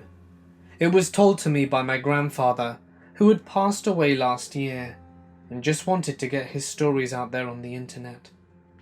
As a kid, I always knew my grandfather was an EMT for his local town, before moving to live with my parents and I. So he always told me the typical put your seatbelt on and other important, yet common knowledge sort of stuff. As I got older, I liked spending time with him, and often watched shows with him. While watching an episode of Chicago Fire, I asked him what the worst call he ever had was. He told me that he had been an EMT and a firefighter for a while, and this particular night he was riding in the ambulance. They got a call over the radio for shots fired, and the victim was a teen. As they told him, the parents called in the shots. They were only a few minutes away, and they knew by the nature of the call that it was most likely a suicide. When they arrived on scene, they were supposed to wait for the police to show up due to the shots fired. But the mother of the kid ran outside and said that her son shot himself. They know they shouldn't have, but they rushed upstairs and into the house, into the boy's bedroom, and found the kid on the floor, laying next to a shotgun. You could see the skull and brain matter scattered on the ceiling and walls, and the kid's face down on the ground. When he reached down to get a pulse, just to make sure, the kid rolled over and sat up. It scared the crap out of him, and he jumped back and gasped. The kid was sitting up, mumbling incoherent words. The training kicked in, as he started wrapping his head, even though you could see through the skull, and the kid had blood streaming down his head. After he was wrapped up, another ambulance came and rushed him to the nearest hospital. He puked after the kid was taken away, and it was the only time he ever puked on the job. 3 a.m. Unknown problem. Priority 2 dispatch, which means closest apparatus responds lights and sirens while everyone else responds normally. Functioning as the attendant in charge that night on a basic life support ambulance. We were furthest out, but something didn't feel right, so I upgraded my unit's response to priority 1, lights and sirens, and moot point at 3 a.m, but covering my driver's ass. We were first on the scene, because the engine was inexplicably delayed as they were just a block down the street. We encountered a cop running up to my unit and saying, "Follow me." So we did. This was a group of townhouses in a shoe horse around a commons area that was probably 75 yards wide and 25 yards deep. I get out and follow this cop. At that point, an officer comes charging out the door of a unit with a bundle in his hands. He explains it's an infant and he's not breathing. Direct him to the back of the ambulance and unwrap the bundle. I find a 3-month-old infant, clearly very dead but still warm. I have to work it because of protocol. I call for my third to bag him while I start compressions. My third freezes, but at that moment the whole engine crew shows up and we get to work. We work him to the hospital, but know it's futile as the paramedic couldn't pass the tube due to rigor. We get to the hospital and he's declared dead by the pediatric doctor. We later found out the baby was in a motel 10 miles away abandoned. A couple took him home and were taking care of him until they could call CPS the next day. I never did understand this side of the story. They woke up to feed him at approximately 3 a.m. and found him non-responsive, which is when they called 911. I kept tabs on the case for a while and found out the child died from an OD of heroin, most likely passed through the milk of the mother. To my knowledge, the mother has never been found. That call sits heavily with me to this day, and it was 7 years ago. I still have flashbacks when performing infant CPR. Everything gets dark, and I'm back in the box, reliving that night. I had a call around 9 just after I came on duty, of an elderly male with a possible high fever. Not a whole lot of info, as the caller was his elderly wife, who according to the dispatcher was hard to understand. Anyway, we head out and get there 7 minutes or so later. As we go in, the wife is sitting at the kitchen table, just inside the door, so we ask her what's going on. She answers that he's been complaining he's too hot all morning. We go into the next room, which is dark due to the curtains covering the windows, but there's enough light to see a dead man sitting in the chair. Mind you, he was not recently dead. I'm talking about blackened face, rots, and rat bites around the mouth. Wasn't complaining this morning type of dead. I set down my equipment, and my partner goes to turn on the light next to his chair, so we can verify the obvious. As she goes to reach for the light, the dead man groans and reaches for her hand. After collectively shitting our pants, we jump into action, and come to find out he was on oxygen and a smoker. He was complaining about being hot because he was literally burning up. What looked like signs of death on his face were scorch marks of melted plastic. And to answer the obvious question, I don't know. He was still alive when we got him to the hospital, and I never asked what happened to him. I have a few stories. It's fairly common in my city for newborn babies to be wrapped in a plastic bag and placed in a gym bag/backpack. Desperate mothers who are often victims of sexual assault feel they have nowhere to turn to and can't afford a child. The first time I had to examine a DOA newborn in such a condition was an eye-opener. They often won't cut the cord and placenta, and it will still be attached. Bear in mind, this is in the African heat, and it can be a while before anyone notices the bag in the first place.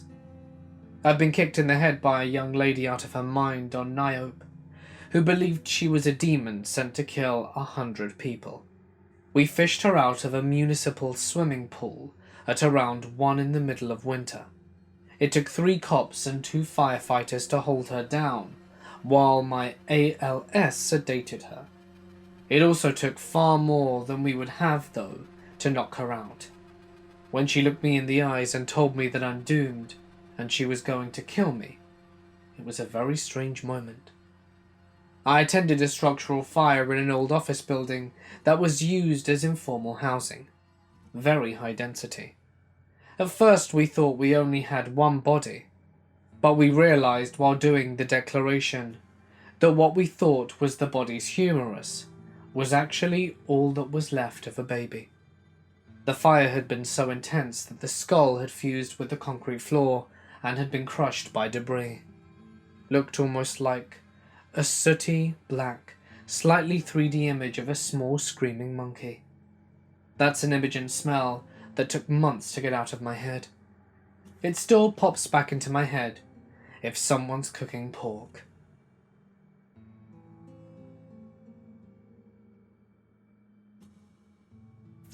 Due to mental stress after taking a call from a really bad wreck. Apparently, after the call from witnesses, he was the first one on scene, which was an upside-down and badly crumpled vehicle from a highway collision. He wouldn't give much details about the driver's condition, but assured me upon seeing them he knew that they were gone. He looked through the bent metal of the car, and in the back seat saw a baby still strapped into the car seat hanging upside down. He rushed to the side of the car and tried to reach through the broken frame of the door in order to undo the harness and collect the still-breathing child. He said it started crying as this fumbling woke him up. The way the car was bent, though, he couldn't reach his arm far enough to actually undo the harness. So he radioed someone for the Jaws of Life to come and pry the doors apart. By this point, the baby's head was turning purple from all the blood rushing to it, and she had stopped crying and was just gazing around. So he strained as far as he could, and just tried to lift the baby's head up, with a little pain in his palm. All he could reach. He said he was yelling on the radio, telling them to get here ASAP, and praying for the kid. There's no way he can get this harness himself. While he's holding the head up as best he can, he was paying attention to the breathing of the child, making sure that she still was. The poor girl ended up dying in his hand just a minute or so before the patrolman arrived and were able to get the metal apart. Really messed with his mind, that one. I've had a few creepy experiences. Number 1. We did have one call when we picked up a patient who claimed they were being tracked by the US government. Of course, nursing staff and everyone involved assume that it's just some kind of delusion, run-of-the-mill psych patient case. He spent time talking about documents that he previously had access to, and how the government didn't want him to release the information to anyone. He yelled and screamed as we put him on the cot about being sane, and that we were being brainwashed. As we loaded our patient into the rig, he says we'll be followed to the next facility. Jokingly, my partner asks him what's gonna follow us, and he replied with a black Lincoln Town Car.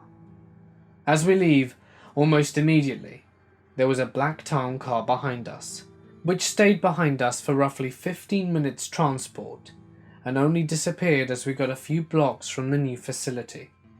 We dropped off the patient, and all he had was a smug "I told you so" look on his face. 2.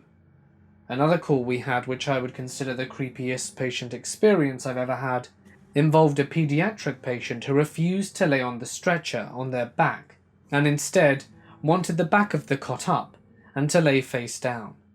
Stared me in the face while I was sitting in the jump seat the entire time, with a very ominous smile.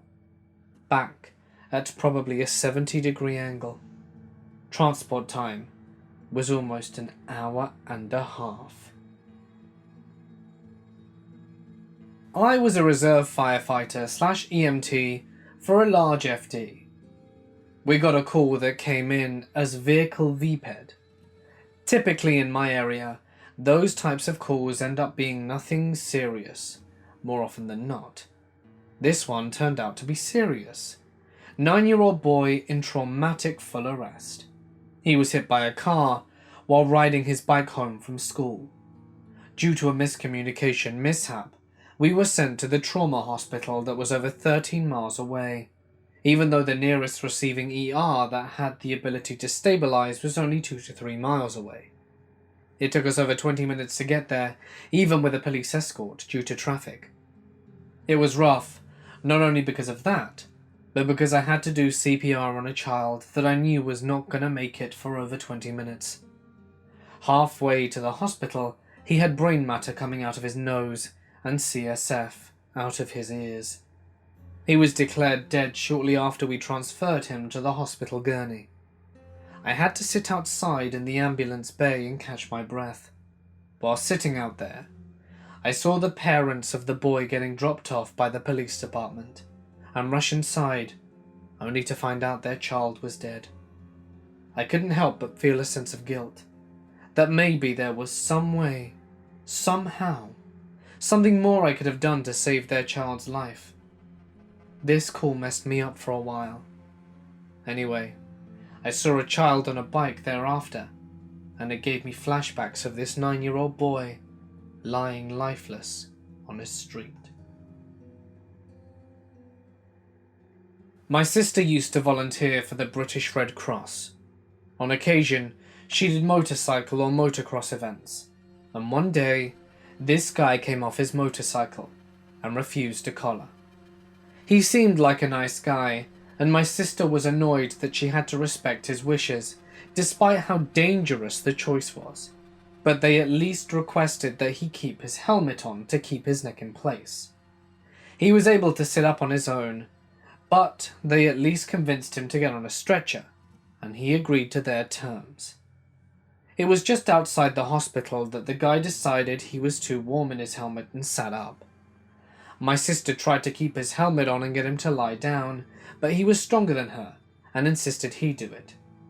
Despite her best efforts, he pulled his helmet off, and the moment he did, he slammed down on the stretcher again. His neck had been broken on impact, and the moment he had removed the helmet, which was keeping everything in place, his broken spine had shifted and severed the spinal cord. It was, as my sister described it, something like an internal decapitation. They could do nothing for him. It wasn't about the blood and gore, there was none of that. It was knowing that they'd been so close to saving his life.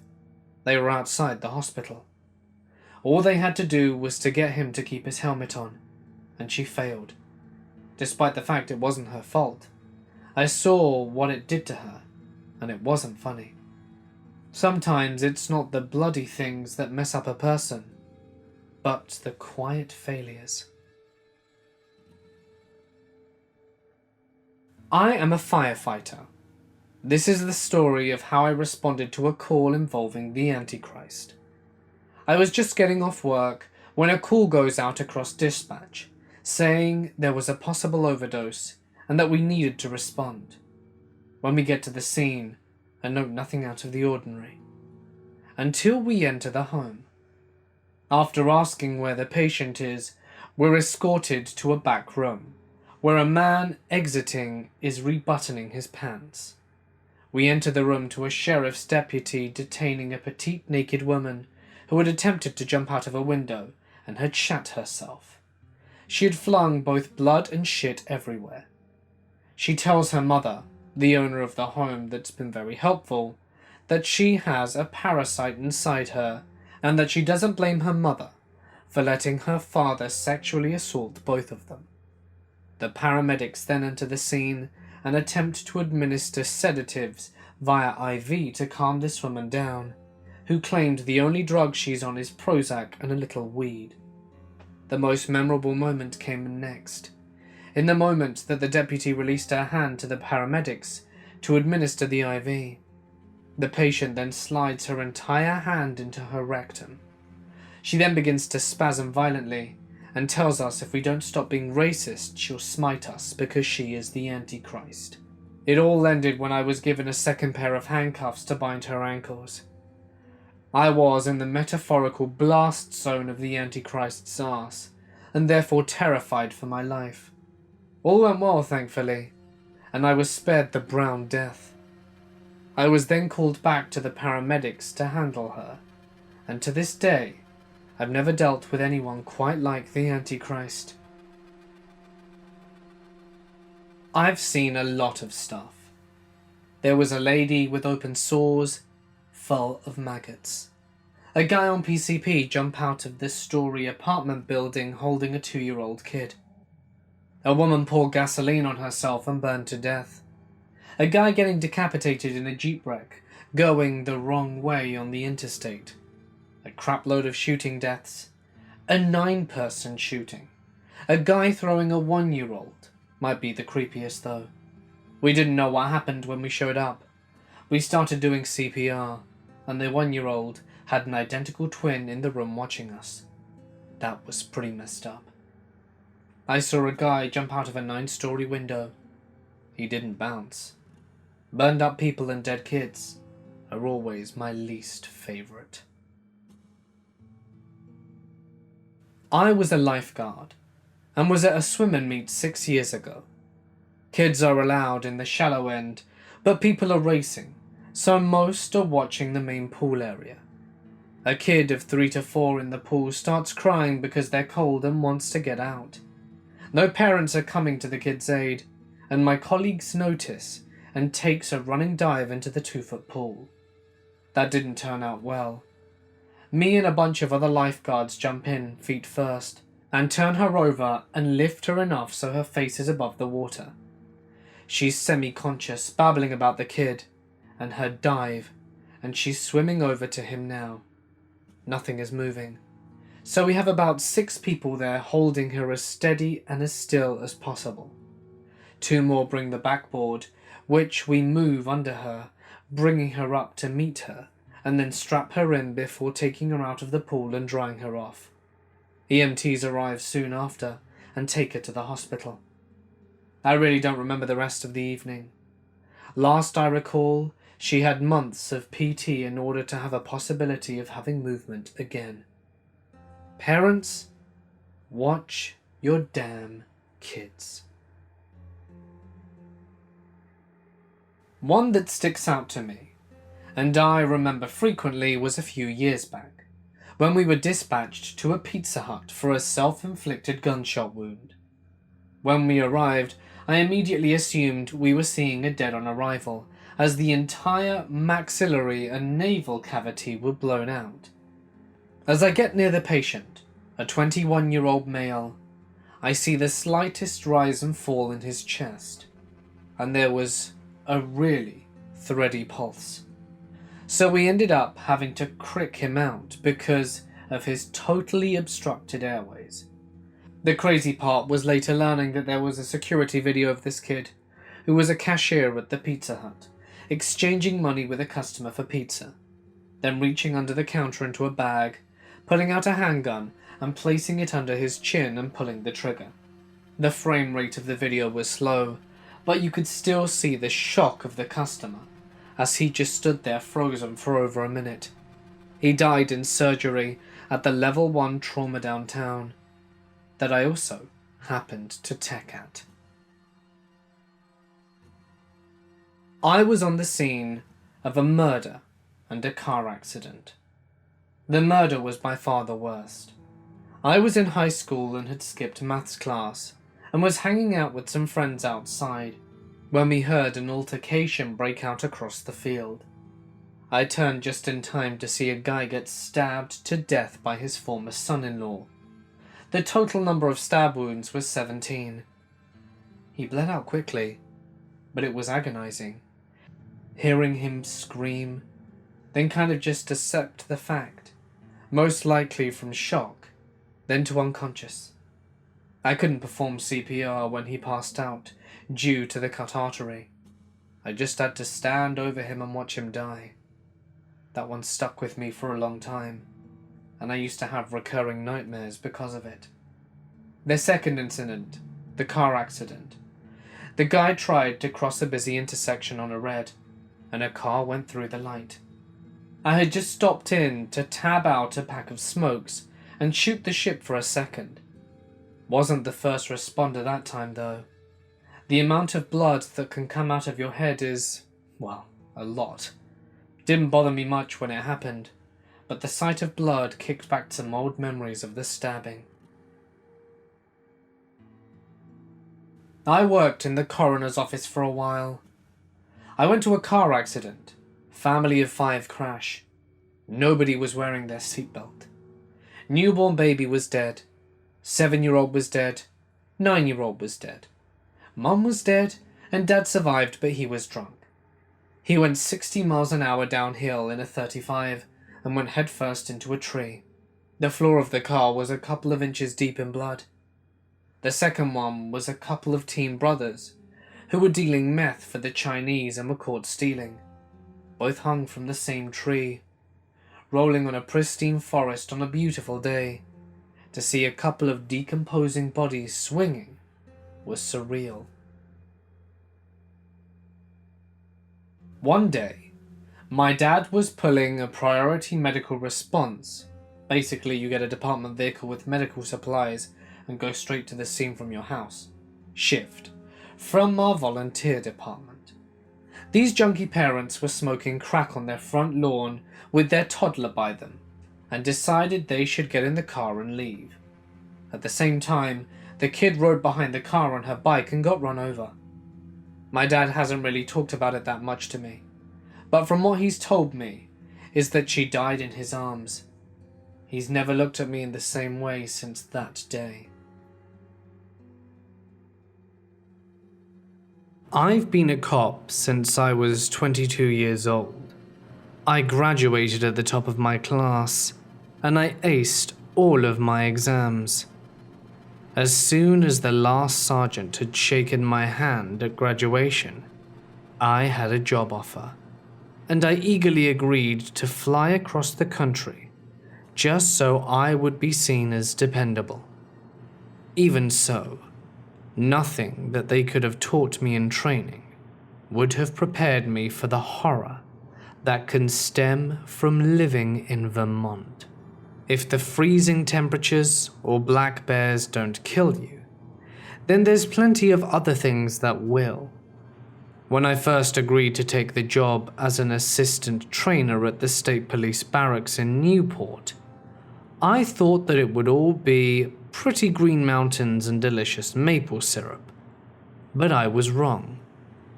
I originally hail from Anaheim, California, and I'm convinced that this frigid wasteland will be the death of me. I've always considered myself a tough chick, but I know now that I was woefully unequipped to handle the things that lurk out there. The call that started my living nightmare should have been a standard domestic abuse case, but instead, it ruined my entire perception of reality. In the 3.5 years that I've been here, I've seen humans and animals frozen to death, lumberjacks squished to death by fallen trees, cars that were totaled after running into a gigantic moose, and timber rattlesnakes that are as mean as any diamondback. I thought those were bad enough encounters, but I wasn't prepared to find myself in a situation that I was utterly unprepared for. I had daydreamed about how to get out of tons of different tricky, life-threatening scenarios before, but never had I envisioned myself in one that I straight up couldn't figure out how to handle. I didn't have any paperwork left to do last Sunday, and since I'm field trained, I asked my friend Officer T if I could ride with him on a domestic abuse case that had just come in. His partner had already left for the night, so he readily agreed to take me along as backup. As we threw on our jackets and headed out the snow-dusted patrol cruiser, I felt a flutter of excitement. I hadn't gone out in the field for a few months, and I had been itching for some action, now that most of my recent classes had graduated. I looked over the notes, ingraining into my mind that we needed to speak with a Mr. B, who was the suspected wife-beater. Officer T and I drove for about 15 minutes, eventually finding ourselves on one of those pothole-covered roads that Vermont is famous for. The snow was up our thighs, and even our tactical SUV was having some trouble getting up a few of the icier hills. We cursed our luck at being sent to a residence out in the countryside, especially since it was about 7 p.m. and it was pitch dark out. A concerned neighbor had called us, and when we got to Mrs. F's house to hear her report, the distressed woman told us that there were strange screams coming from the creek area behind the houses. We had been under the impression that the fighting had been occurring inside her neighbor's house, and she said that it had been until about 10 minutes before our arrival. She led us out to her back porch, and sure enough, after stepping through the doorway, we heard the screams. They were very hard to describe. They sounded like a low-pitched version of a frantic woman yelling. Each scream lasted anywhere between 3 to 10 seconds, though it never sounded like it was saying actual words. It was a cry of sheer terror, stuck on an infinite loop, and my adrenaline was pumping so hard I didn't even want to bother knocking on Mr. B's door. Normal protocol dictates that we should go next door and question the suspects, but under circumstances where someone is clearly in trouble, we're allowed to prioritize the public's safety over standard inquiries. We sprinted from the porch, making our way as quickly but carefully as we could towards the sound.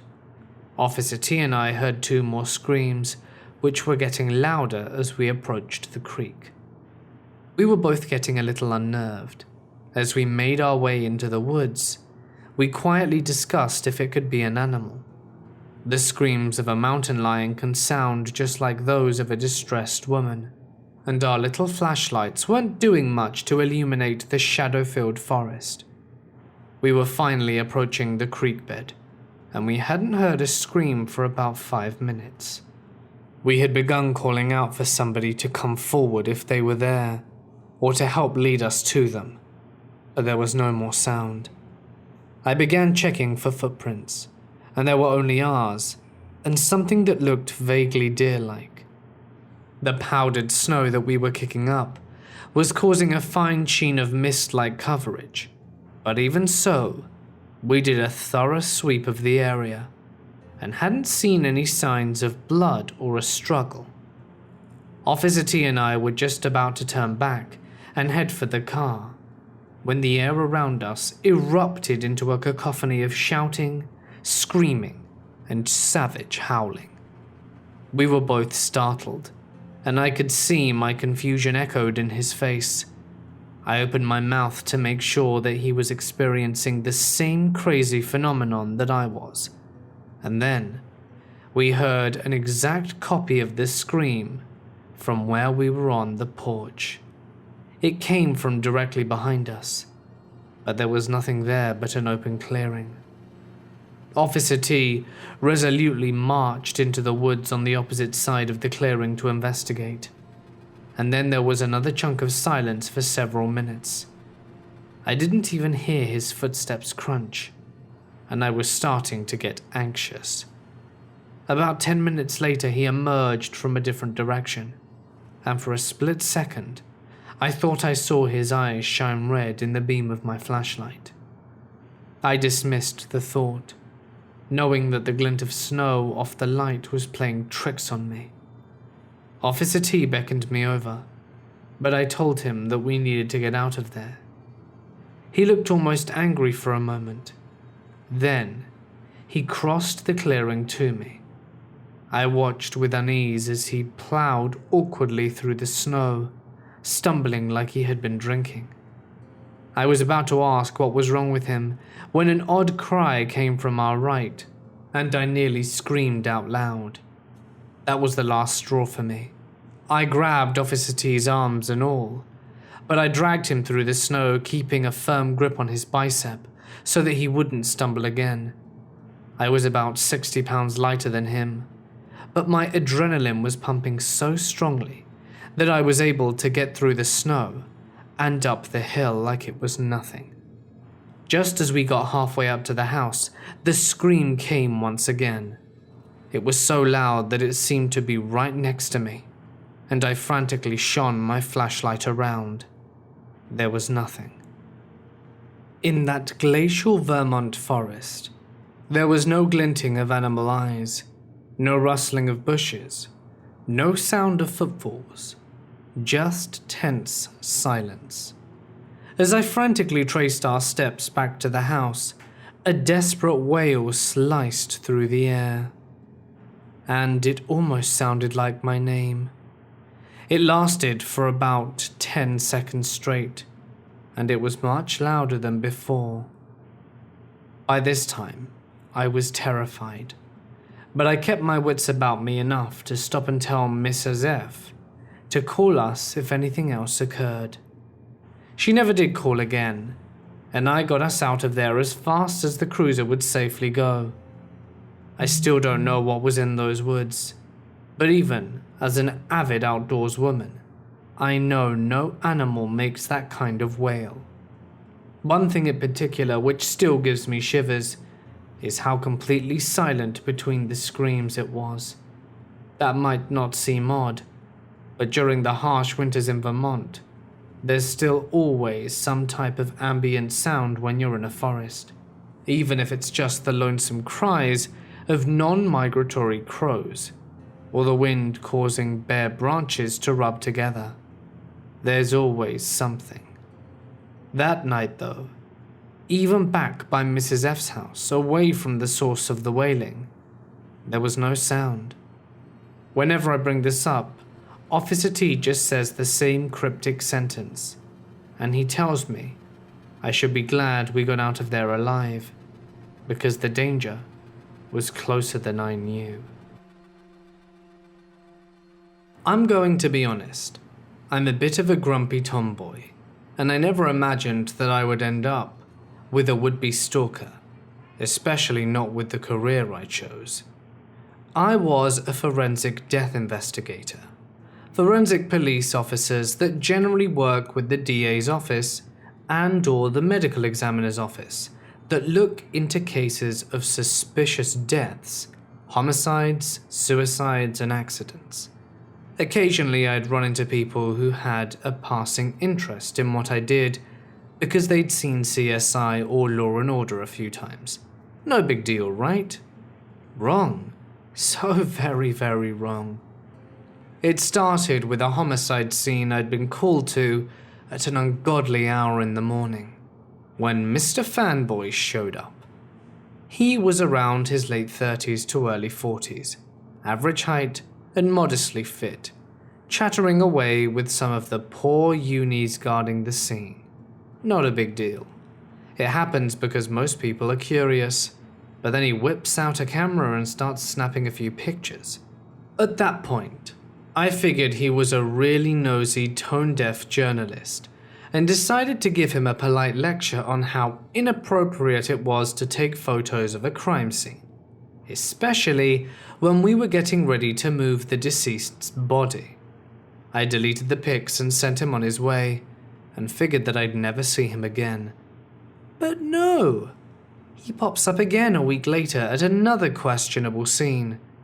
It doesn't click yet that something is seriously off, until a week after he shows up at yet another scene. This one being a complete county away from the last one. So I worked a major city in Texas, through the medical examiner's office, so we took cases from several surrounding counties, a few thousand square miles.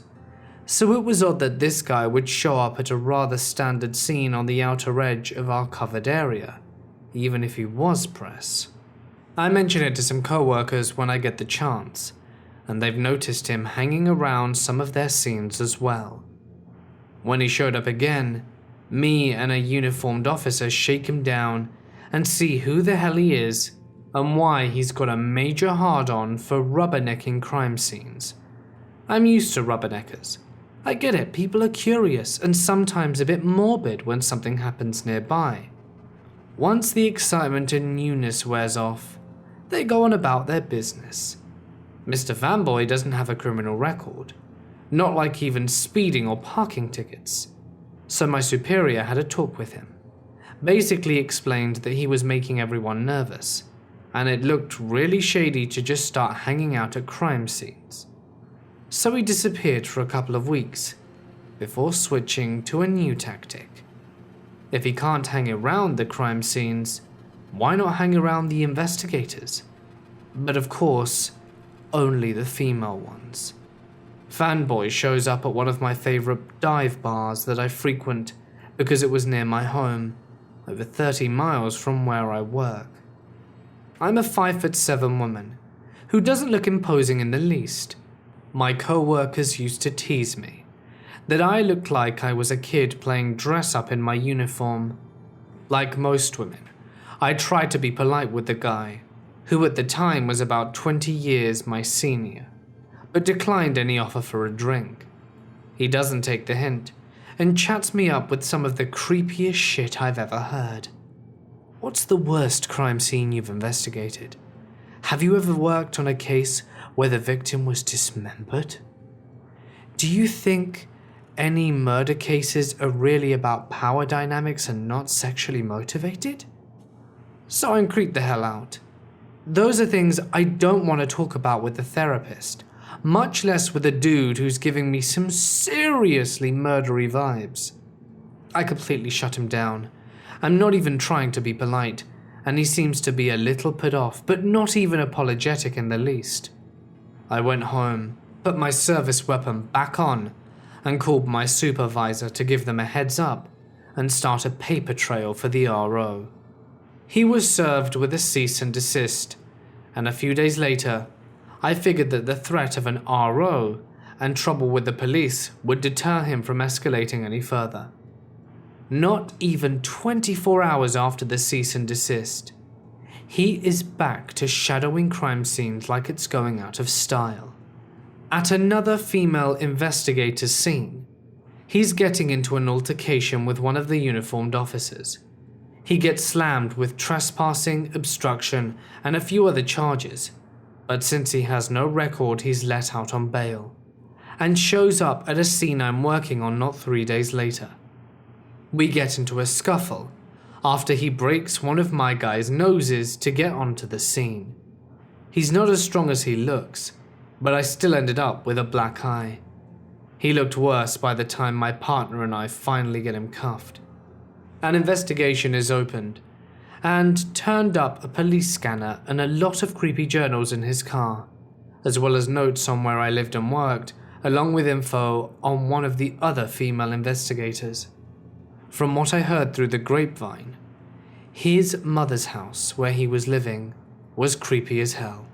Yeah, I never thought people would be that obsessed with crime scenes, forensics, or the like, that they'd end up going to jail.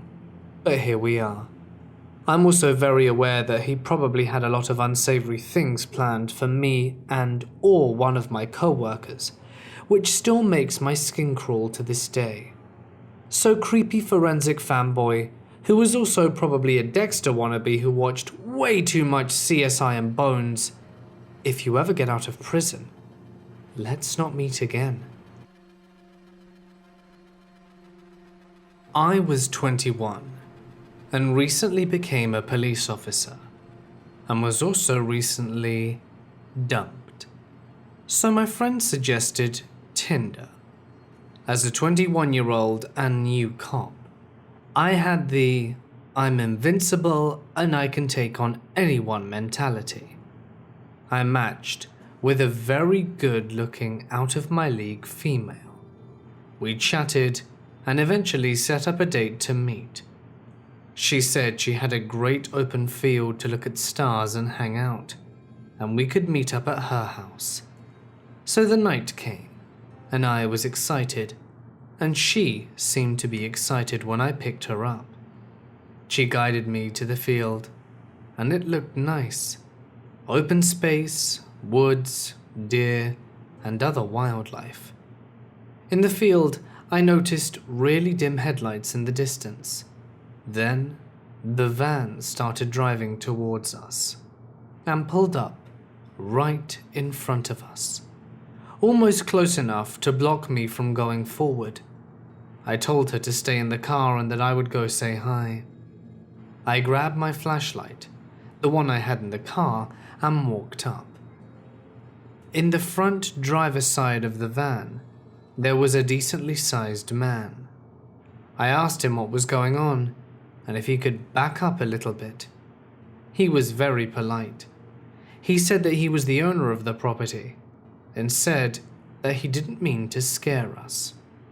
He told me he'd been having trouble with poachers on this property for a while, and just wanted to make sure we weren't going to be shooting at anything. I assured him that we only came out to look at some stars and wildlife, and he was perfectly okay with that, and told me to have a nice date and drove away. After that, the girl was texting non-stop. Around an hour later, I saw headlights coming towards us again, this time at a really fast pace. We hopped in the car, and I moved it to a more defensive position. The same man came close enough to almost hit my car. She hopped out of the car at that point and ran towards the guy. I immediately knew I was screwed. I got out and gave them commands to back up and get on the ground. Neither of them complied, obviously. He then proceeded to charge me and knock me over to the ground. Luckily, I was able to get him on his back and get him up, and saw my date grab a metal pipe from the van. She told me they had a gun and to give them all the money in my truck and that I wouldn't get hurt. Of course, with my I'm invincible mentality, I said no. She started to cry and saying that she didn't want to hurt me. He then started to go back towards the car. At that point, I told them I was a cop, drew my concealed firearm and to lay on the ground.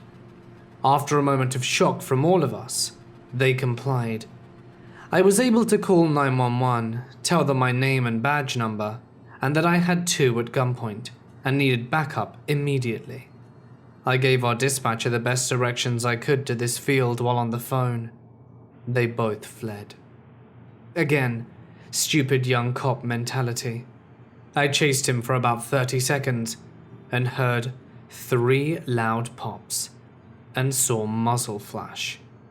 My invincibility mentality went right out the window. I ran like hell back towards my car and peeled the hell out of there. I went back to the area, the one I picked her up in, called dispatch again, and had officers come to that location. Of course, the first officer to pull me up was my sergeant and my field training officer. Of course, they were both completely understanding and didn't give me any shit about it at all. The most used word was dumbass and stupid rookie. I hopped in their car and went towards the field. The van luckily was still there. I was told to shut my mouth and only come out if they started getting shot at. They cleared the area and started looking in the van. They found meth right on the center console and searched the car. What scared me the most was when my field training officer and sergeant came back to the patrol car, let me out, and told me to come look in the back of the van. Both of them were pale, looked horrified. But there in the back of the van were several knives, duct tape, lighter fluid, and a decent amount of rifle ammunition, handcuffs, and what looked to be dried blood. In the front passenger side, we found an AR-15 style rifle, 2 more handguns, and we called for immediate backup and detectives. When they investigated the blood, it turns out it wasn't blood. The plates had been stolen, and the van was reported stolen. I still get shit about the whole encounter, but luckily, no one got hurt. I will never use online dating again. Ever. I am a 25-year-old Latino male. I live in a large city and am married and have 2 kids. But that's besides the point. It has nothing to do with them. Onto the story. It's really bizarre. I work at a 10-floor building as an armed guard for solely the interior part of the building.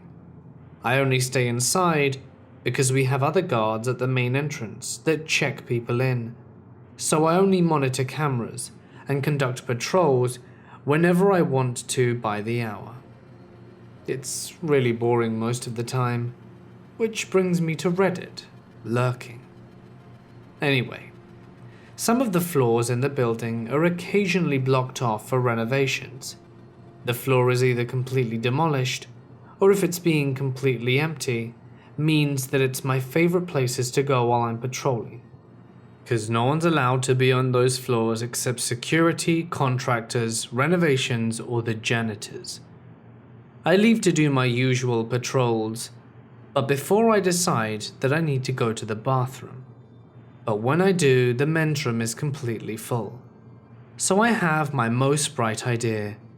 Hey, that floor with the renovations will be completely empty. And because no one gets to go there, it'll be spotless. I think I'll hurry to complete my patrol and get to the restroom. Except it's not empty. I don't find it to be extremely odd, as it's about 10 AM and the elevators still go to this floor. I just think somebody has the same idea I had. So I go to the stall furthest away from this guy and try to do my business. Without trying to gross everyone out, I'm gonna tell you this story like it happened. I dropped my pants and I'm handling business.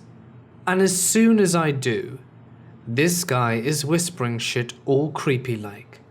Not completely weird at first, but then it just gets louder and louder. And I hear words like, him, over there, they, and you. I think the dude is trying to get my attention, so I'm sitting here, eyes wide open, glad that I'm already on the John. Still, this guy's whispering stuff like he's possessed. I can't even comfortably use the restroom because this guy's freaking me out. So then I realized something, that from the moment I got in here, until the point, which is about 10 minutes give or take a couple, I don't think I once heard anything giving the impression that this dude is even using the bathroom. So everything told me in my instincts not to look, but I do anyway, towards his feet. And this guy is not even on the bathroom. He's standing straight up whispering. So I completely irrationally noped out of there so that I could radio my entrance guard to inform him of what was going on. I posted myself in the hallway waiting for this guy to come out. 30 minutes passed, and I'd had enough of this. I walked in twice, acting if I was going to wash my hands, and the third time I'd had enough, so I knock on his stall and say, "Security, is everything all good in there?" A completely normal voice responds, Yeah, I'm fine." I wait about 2 to 3 more minutes, and this dude finally comes out. He asks if someone reported him. I told him no, and that I was using the restroom and he was exhibiting strange behavior, and that he was there for a really long time. He says it was nothing, and I ask for his work badge and get his name and company, and explain that he's not allowed to be on this floor. He says he understands, and that it won't happen again, with a look in his face like I scared him. I really hope not to see him again. My older brother did little police work after he got out of the Marine Corps, and in that about 8-month span, he saw 2 suicides happen in real time with his own eyes. The scarier part is that he took me on a little ride along one time, just before we were about to eat lunch. There was construction on a main road, so we took another road that led through a pretty bad part of town. But the second quickest way back to the main town was the main road being bad. I remember a lot of people staring at us, and just as we were about to hit the road back into town, we heard gunshots ring out. He called it in, sirens on, drove to wherever they were, and this was just about a year ago. I was 16, and I wasn't really scared. I knew how to handle a gun if I needed to. We go there where we thought we heard the shots, and there were some people running. He went to get out. Then all I heard were these gunshots going off that seemed right next to me, and then the crackling of a windshield and bullets hitting the car. My brother got hit once in the chest, but thank God he had his Kevlar on. He exchanged fire and hit the assailant twice, knocking him to the ground. What I didn't know at first was that I got hit in the arm. I only noticed when my arm felt tingly, and I looked down and noticed I was bleeding. I stayed calm as best I could and let my brother do his work, and searched around for a first aid kit. He yelled back at me if I was hit, and I said yes, but told him to focus on the assailant. I'm a big military guy, going into the Marine Corps next year. I eventually got my arm bandaged as best I could, and figured out the bullet went all the way through my arm, and it did. Everyone survived. Everyone was okay for the most part, but I'm never doing ride-alongs again. The assailant ended up going to the hospital. He was fine, and I don't remember how many years he got. I was working in a jail as a detention officer. I had just finished our morning routine of passing single-bladed shaving razors to our medical solitary tank when the control room radios me. The inmates were asking for help because somebody cut themselves. Thinking nothing of it, I casually grab a band-aid and head back to the tank.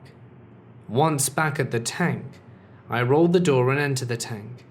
Immediately, the other inmate starts yelling that Mark was losing his shit and to help him. I rush to his cell, which is number 10 of 10 in the tank, and it was at the very end, and across from number 5. I get to his cell, which the door had bars across it running vertically, which you can nearly fit your entire arm through. Now Mark is facing his mirror over the sink, repeatedly pronouncing, "I gotta cut this bitch's name off my neck." To add, he is also holding the single blade from the razor which he broke open. I'm trying to get his attention by saying his name. I had a good rapport with him, so I was hoping it would come in handy. Unluckily for myself though, it did.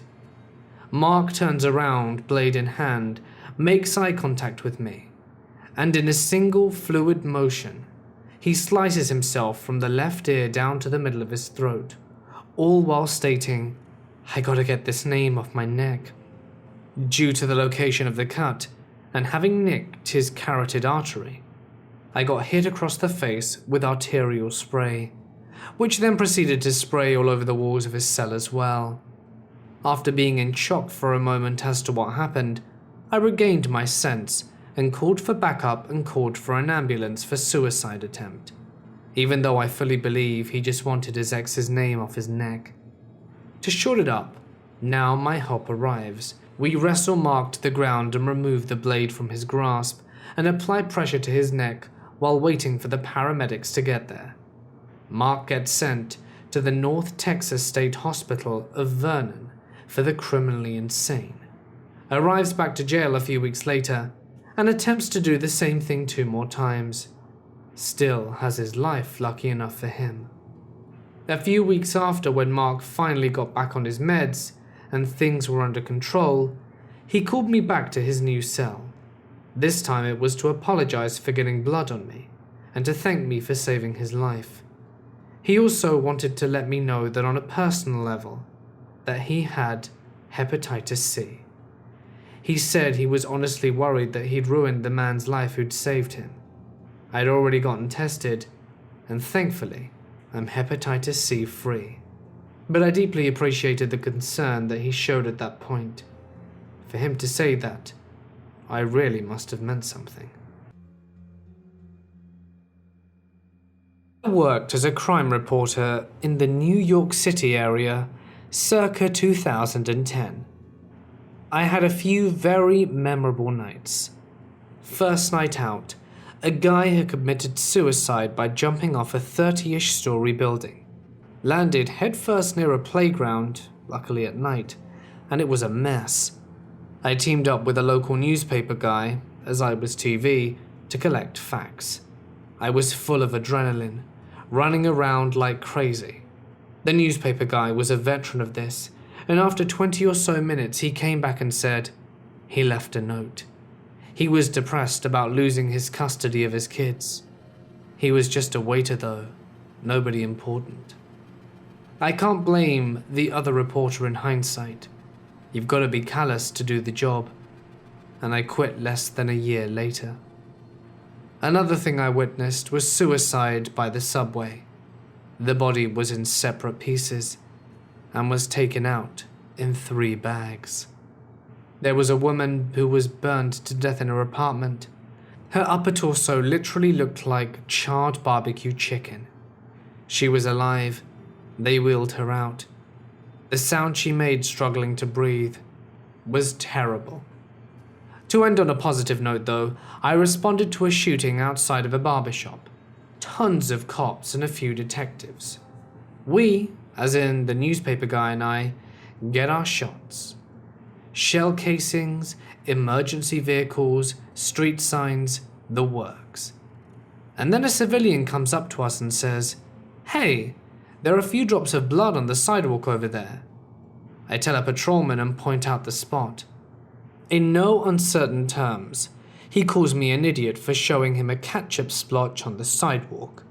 My partner and I follow the splotch, which keeps getting larger and larger, and begins to grow into a boot print, which leads us to a multi-story tenant building.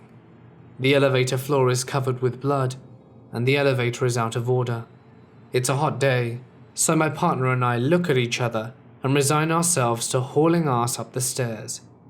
We hit the 3rd floor, and the air reeks of pennies. Outside an apartment door, there's a towel, a boot, and a ton of blood. Just as we get there, a patrolman starts jogging down the hall towards us to kick us out. We had just beaten the NYPD to the scene. We got our shots and left. Turns out the guy had been shot in the leg. Rather than wait around for someone to try a second time, he hopped his ass to a family member's house, wrapped the wound, and called himself an ambulance. He was laid up in hospital, but came out fine.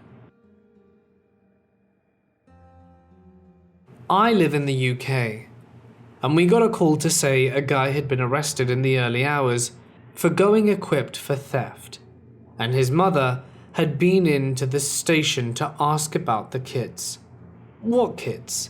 He didn't mention kids. I go to the house and shout through the letterbox with no reply. I shout again, and there's a 3-year-old kid that comes to the door. He doesn't have a key, and I ask if he's alone. He says no, that his 18-month-old brother is there with him. 3-year-old and 18-month-old kids alone in a house virtually at night. We use the big red magic key to break down the door and get inside. And oh my god, I'm still haunted by the squalor these kids lived in. Dirty diapers everywhere, takeaway cartons, dirty clothes everywhere. 18-month-old has a diaper that's filled so much it's coming up his back.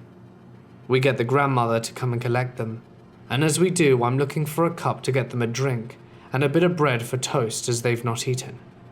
The cup has mold growing out of it, and there's nothing except tinned beans. We couldn't even get them a drink of water without risking their health. We get a bottle of water from a nearby shop, and we got the kids away and do a sweep of the house. These poor kids shared a single bed. Their bathroom hadn't been cleaned in years. We go into the dad's bedroom, and he's got cannabis growing, set up in a small tent. This could have been set on fire at any point, and these kids would have perished. We get all of that cleared up and bagged as evidence. I go through the house switching off all the electronic appliances and get to his computer, which is still running. I move the mouse to shut it down, and there are pictures of young children, girls, between the ages of 12 to 13, naked. I've never been so disgusted and angry at one man and the way he lived like that, let alone made his kids lived in that environment. He got a lengthy bail date, lost the kids and lost his house. They live with his grandmother now. They're too good for him, really. I am on the police force, and I responded to a semi versus passenger vehicle. I arrived on the scene to a frantic scene. Multiple people are yelling and crying. I try to make sense of things and ask if anyone is injured, and I heard the voice of a parent yelling out. If you've ever heard someone in person yelling for help with fear and panic, you'll never see things the same way again. Medics arrive about the time I show up. They start to treat the lady who obviously has a broken leg. I start to make sense of things and get the driver out of the semi. I ask if he needs medical and he says no. I go to the vehicle to get ID for the lady, who is being combative and not cooperating. I get up to the vehicle where I'm looking for a purse, and I look in the crumpled bit behind the car the lady was in. I see a laptop on the floorboard. From what I can make out, I can also hear the sound of Blue's Clues playing on a video. I moved the laptop, but was not prepared for what I saw next. On the top of the laptop was covered brain matter and blood. An infant was on the floorboard, folded up and mangled. Skull obviously crushed. No car seat. Baby was around 2 years old. Placed in the back seat with a laptop on their lap. The force from being hit from behind sent the baby into the driver's seat, and the laptop screen smushed the child's skull.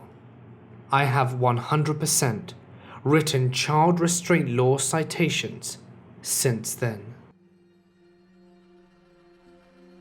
I heard the other guy on the beat get dispatched to a well-being check of an elderly lady. After a few minutes, the guy asks for a supervisor. A few minutes later, they dispatch me to the lady's house. I get there, and the supervisor asks me to climb in through an unsecured window at the back of the house, because I am of a smaller stature. I get to the window and tell it's the bedroom. I can hear a loud television in the other room, and I know it's Fox News. I yell out, "Police, does anyone need help?" As I climb through the window, I hear an old raspy voice call, "Here." I run out of the bedroom down the hall to where I heard the voice from. From the living room, I see a lady laying face down in the dining room area. I call out for her, Mom, did you fall? Are you hurt? I run to her, but she's not moving. I touch her hand, and it's ice cold. She's dead. She's been dead for a few days. I unlock the door and let the supervisor and other officer in. I tell them I heard a voice, and we need to check the whole house. No one else was in there. I know the TV was on, but I could tell that it was the news, and I heard the voice over it. What the hell did I hear?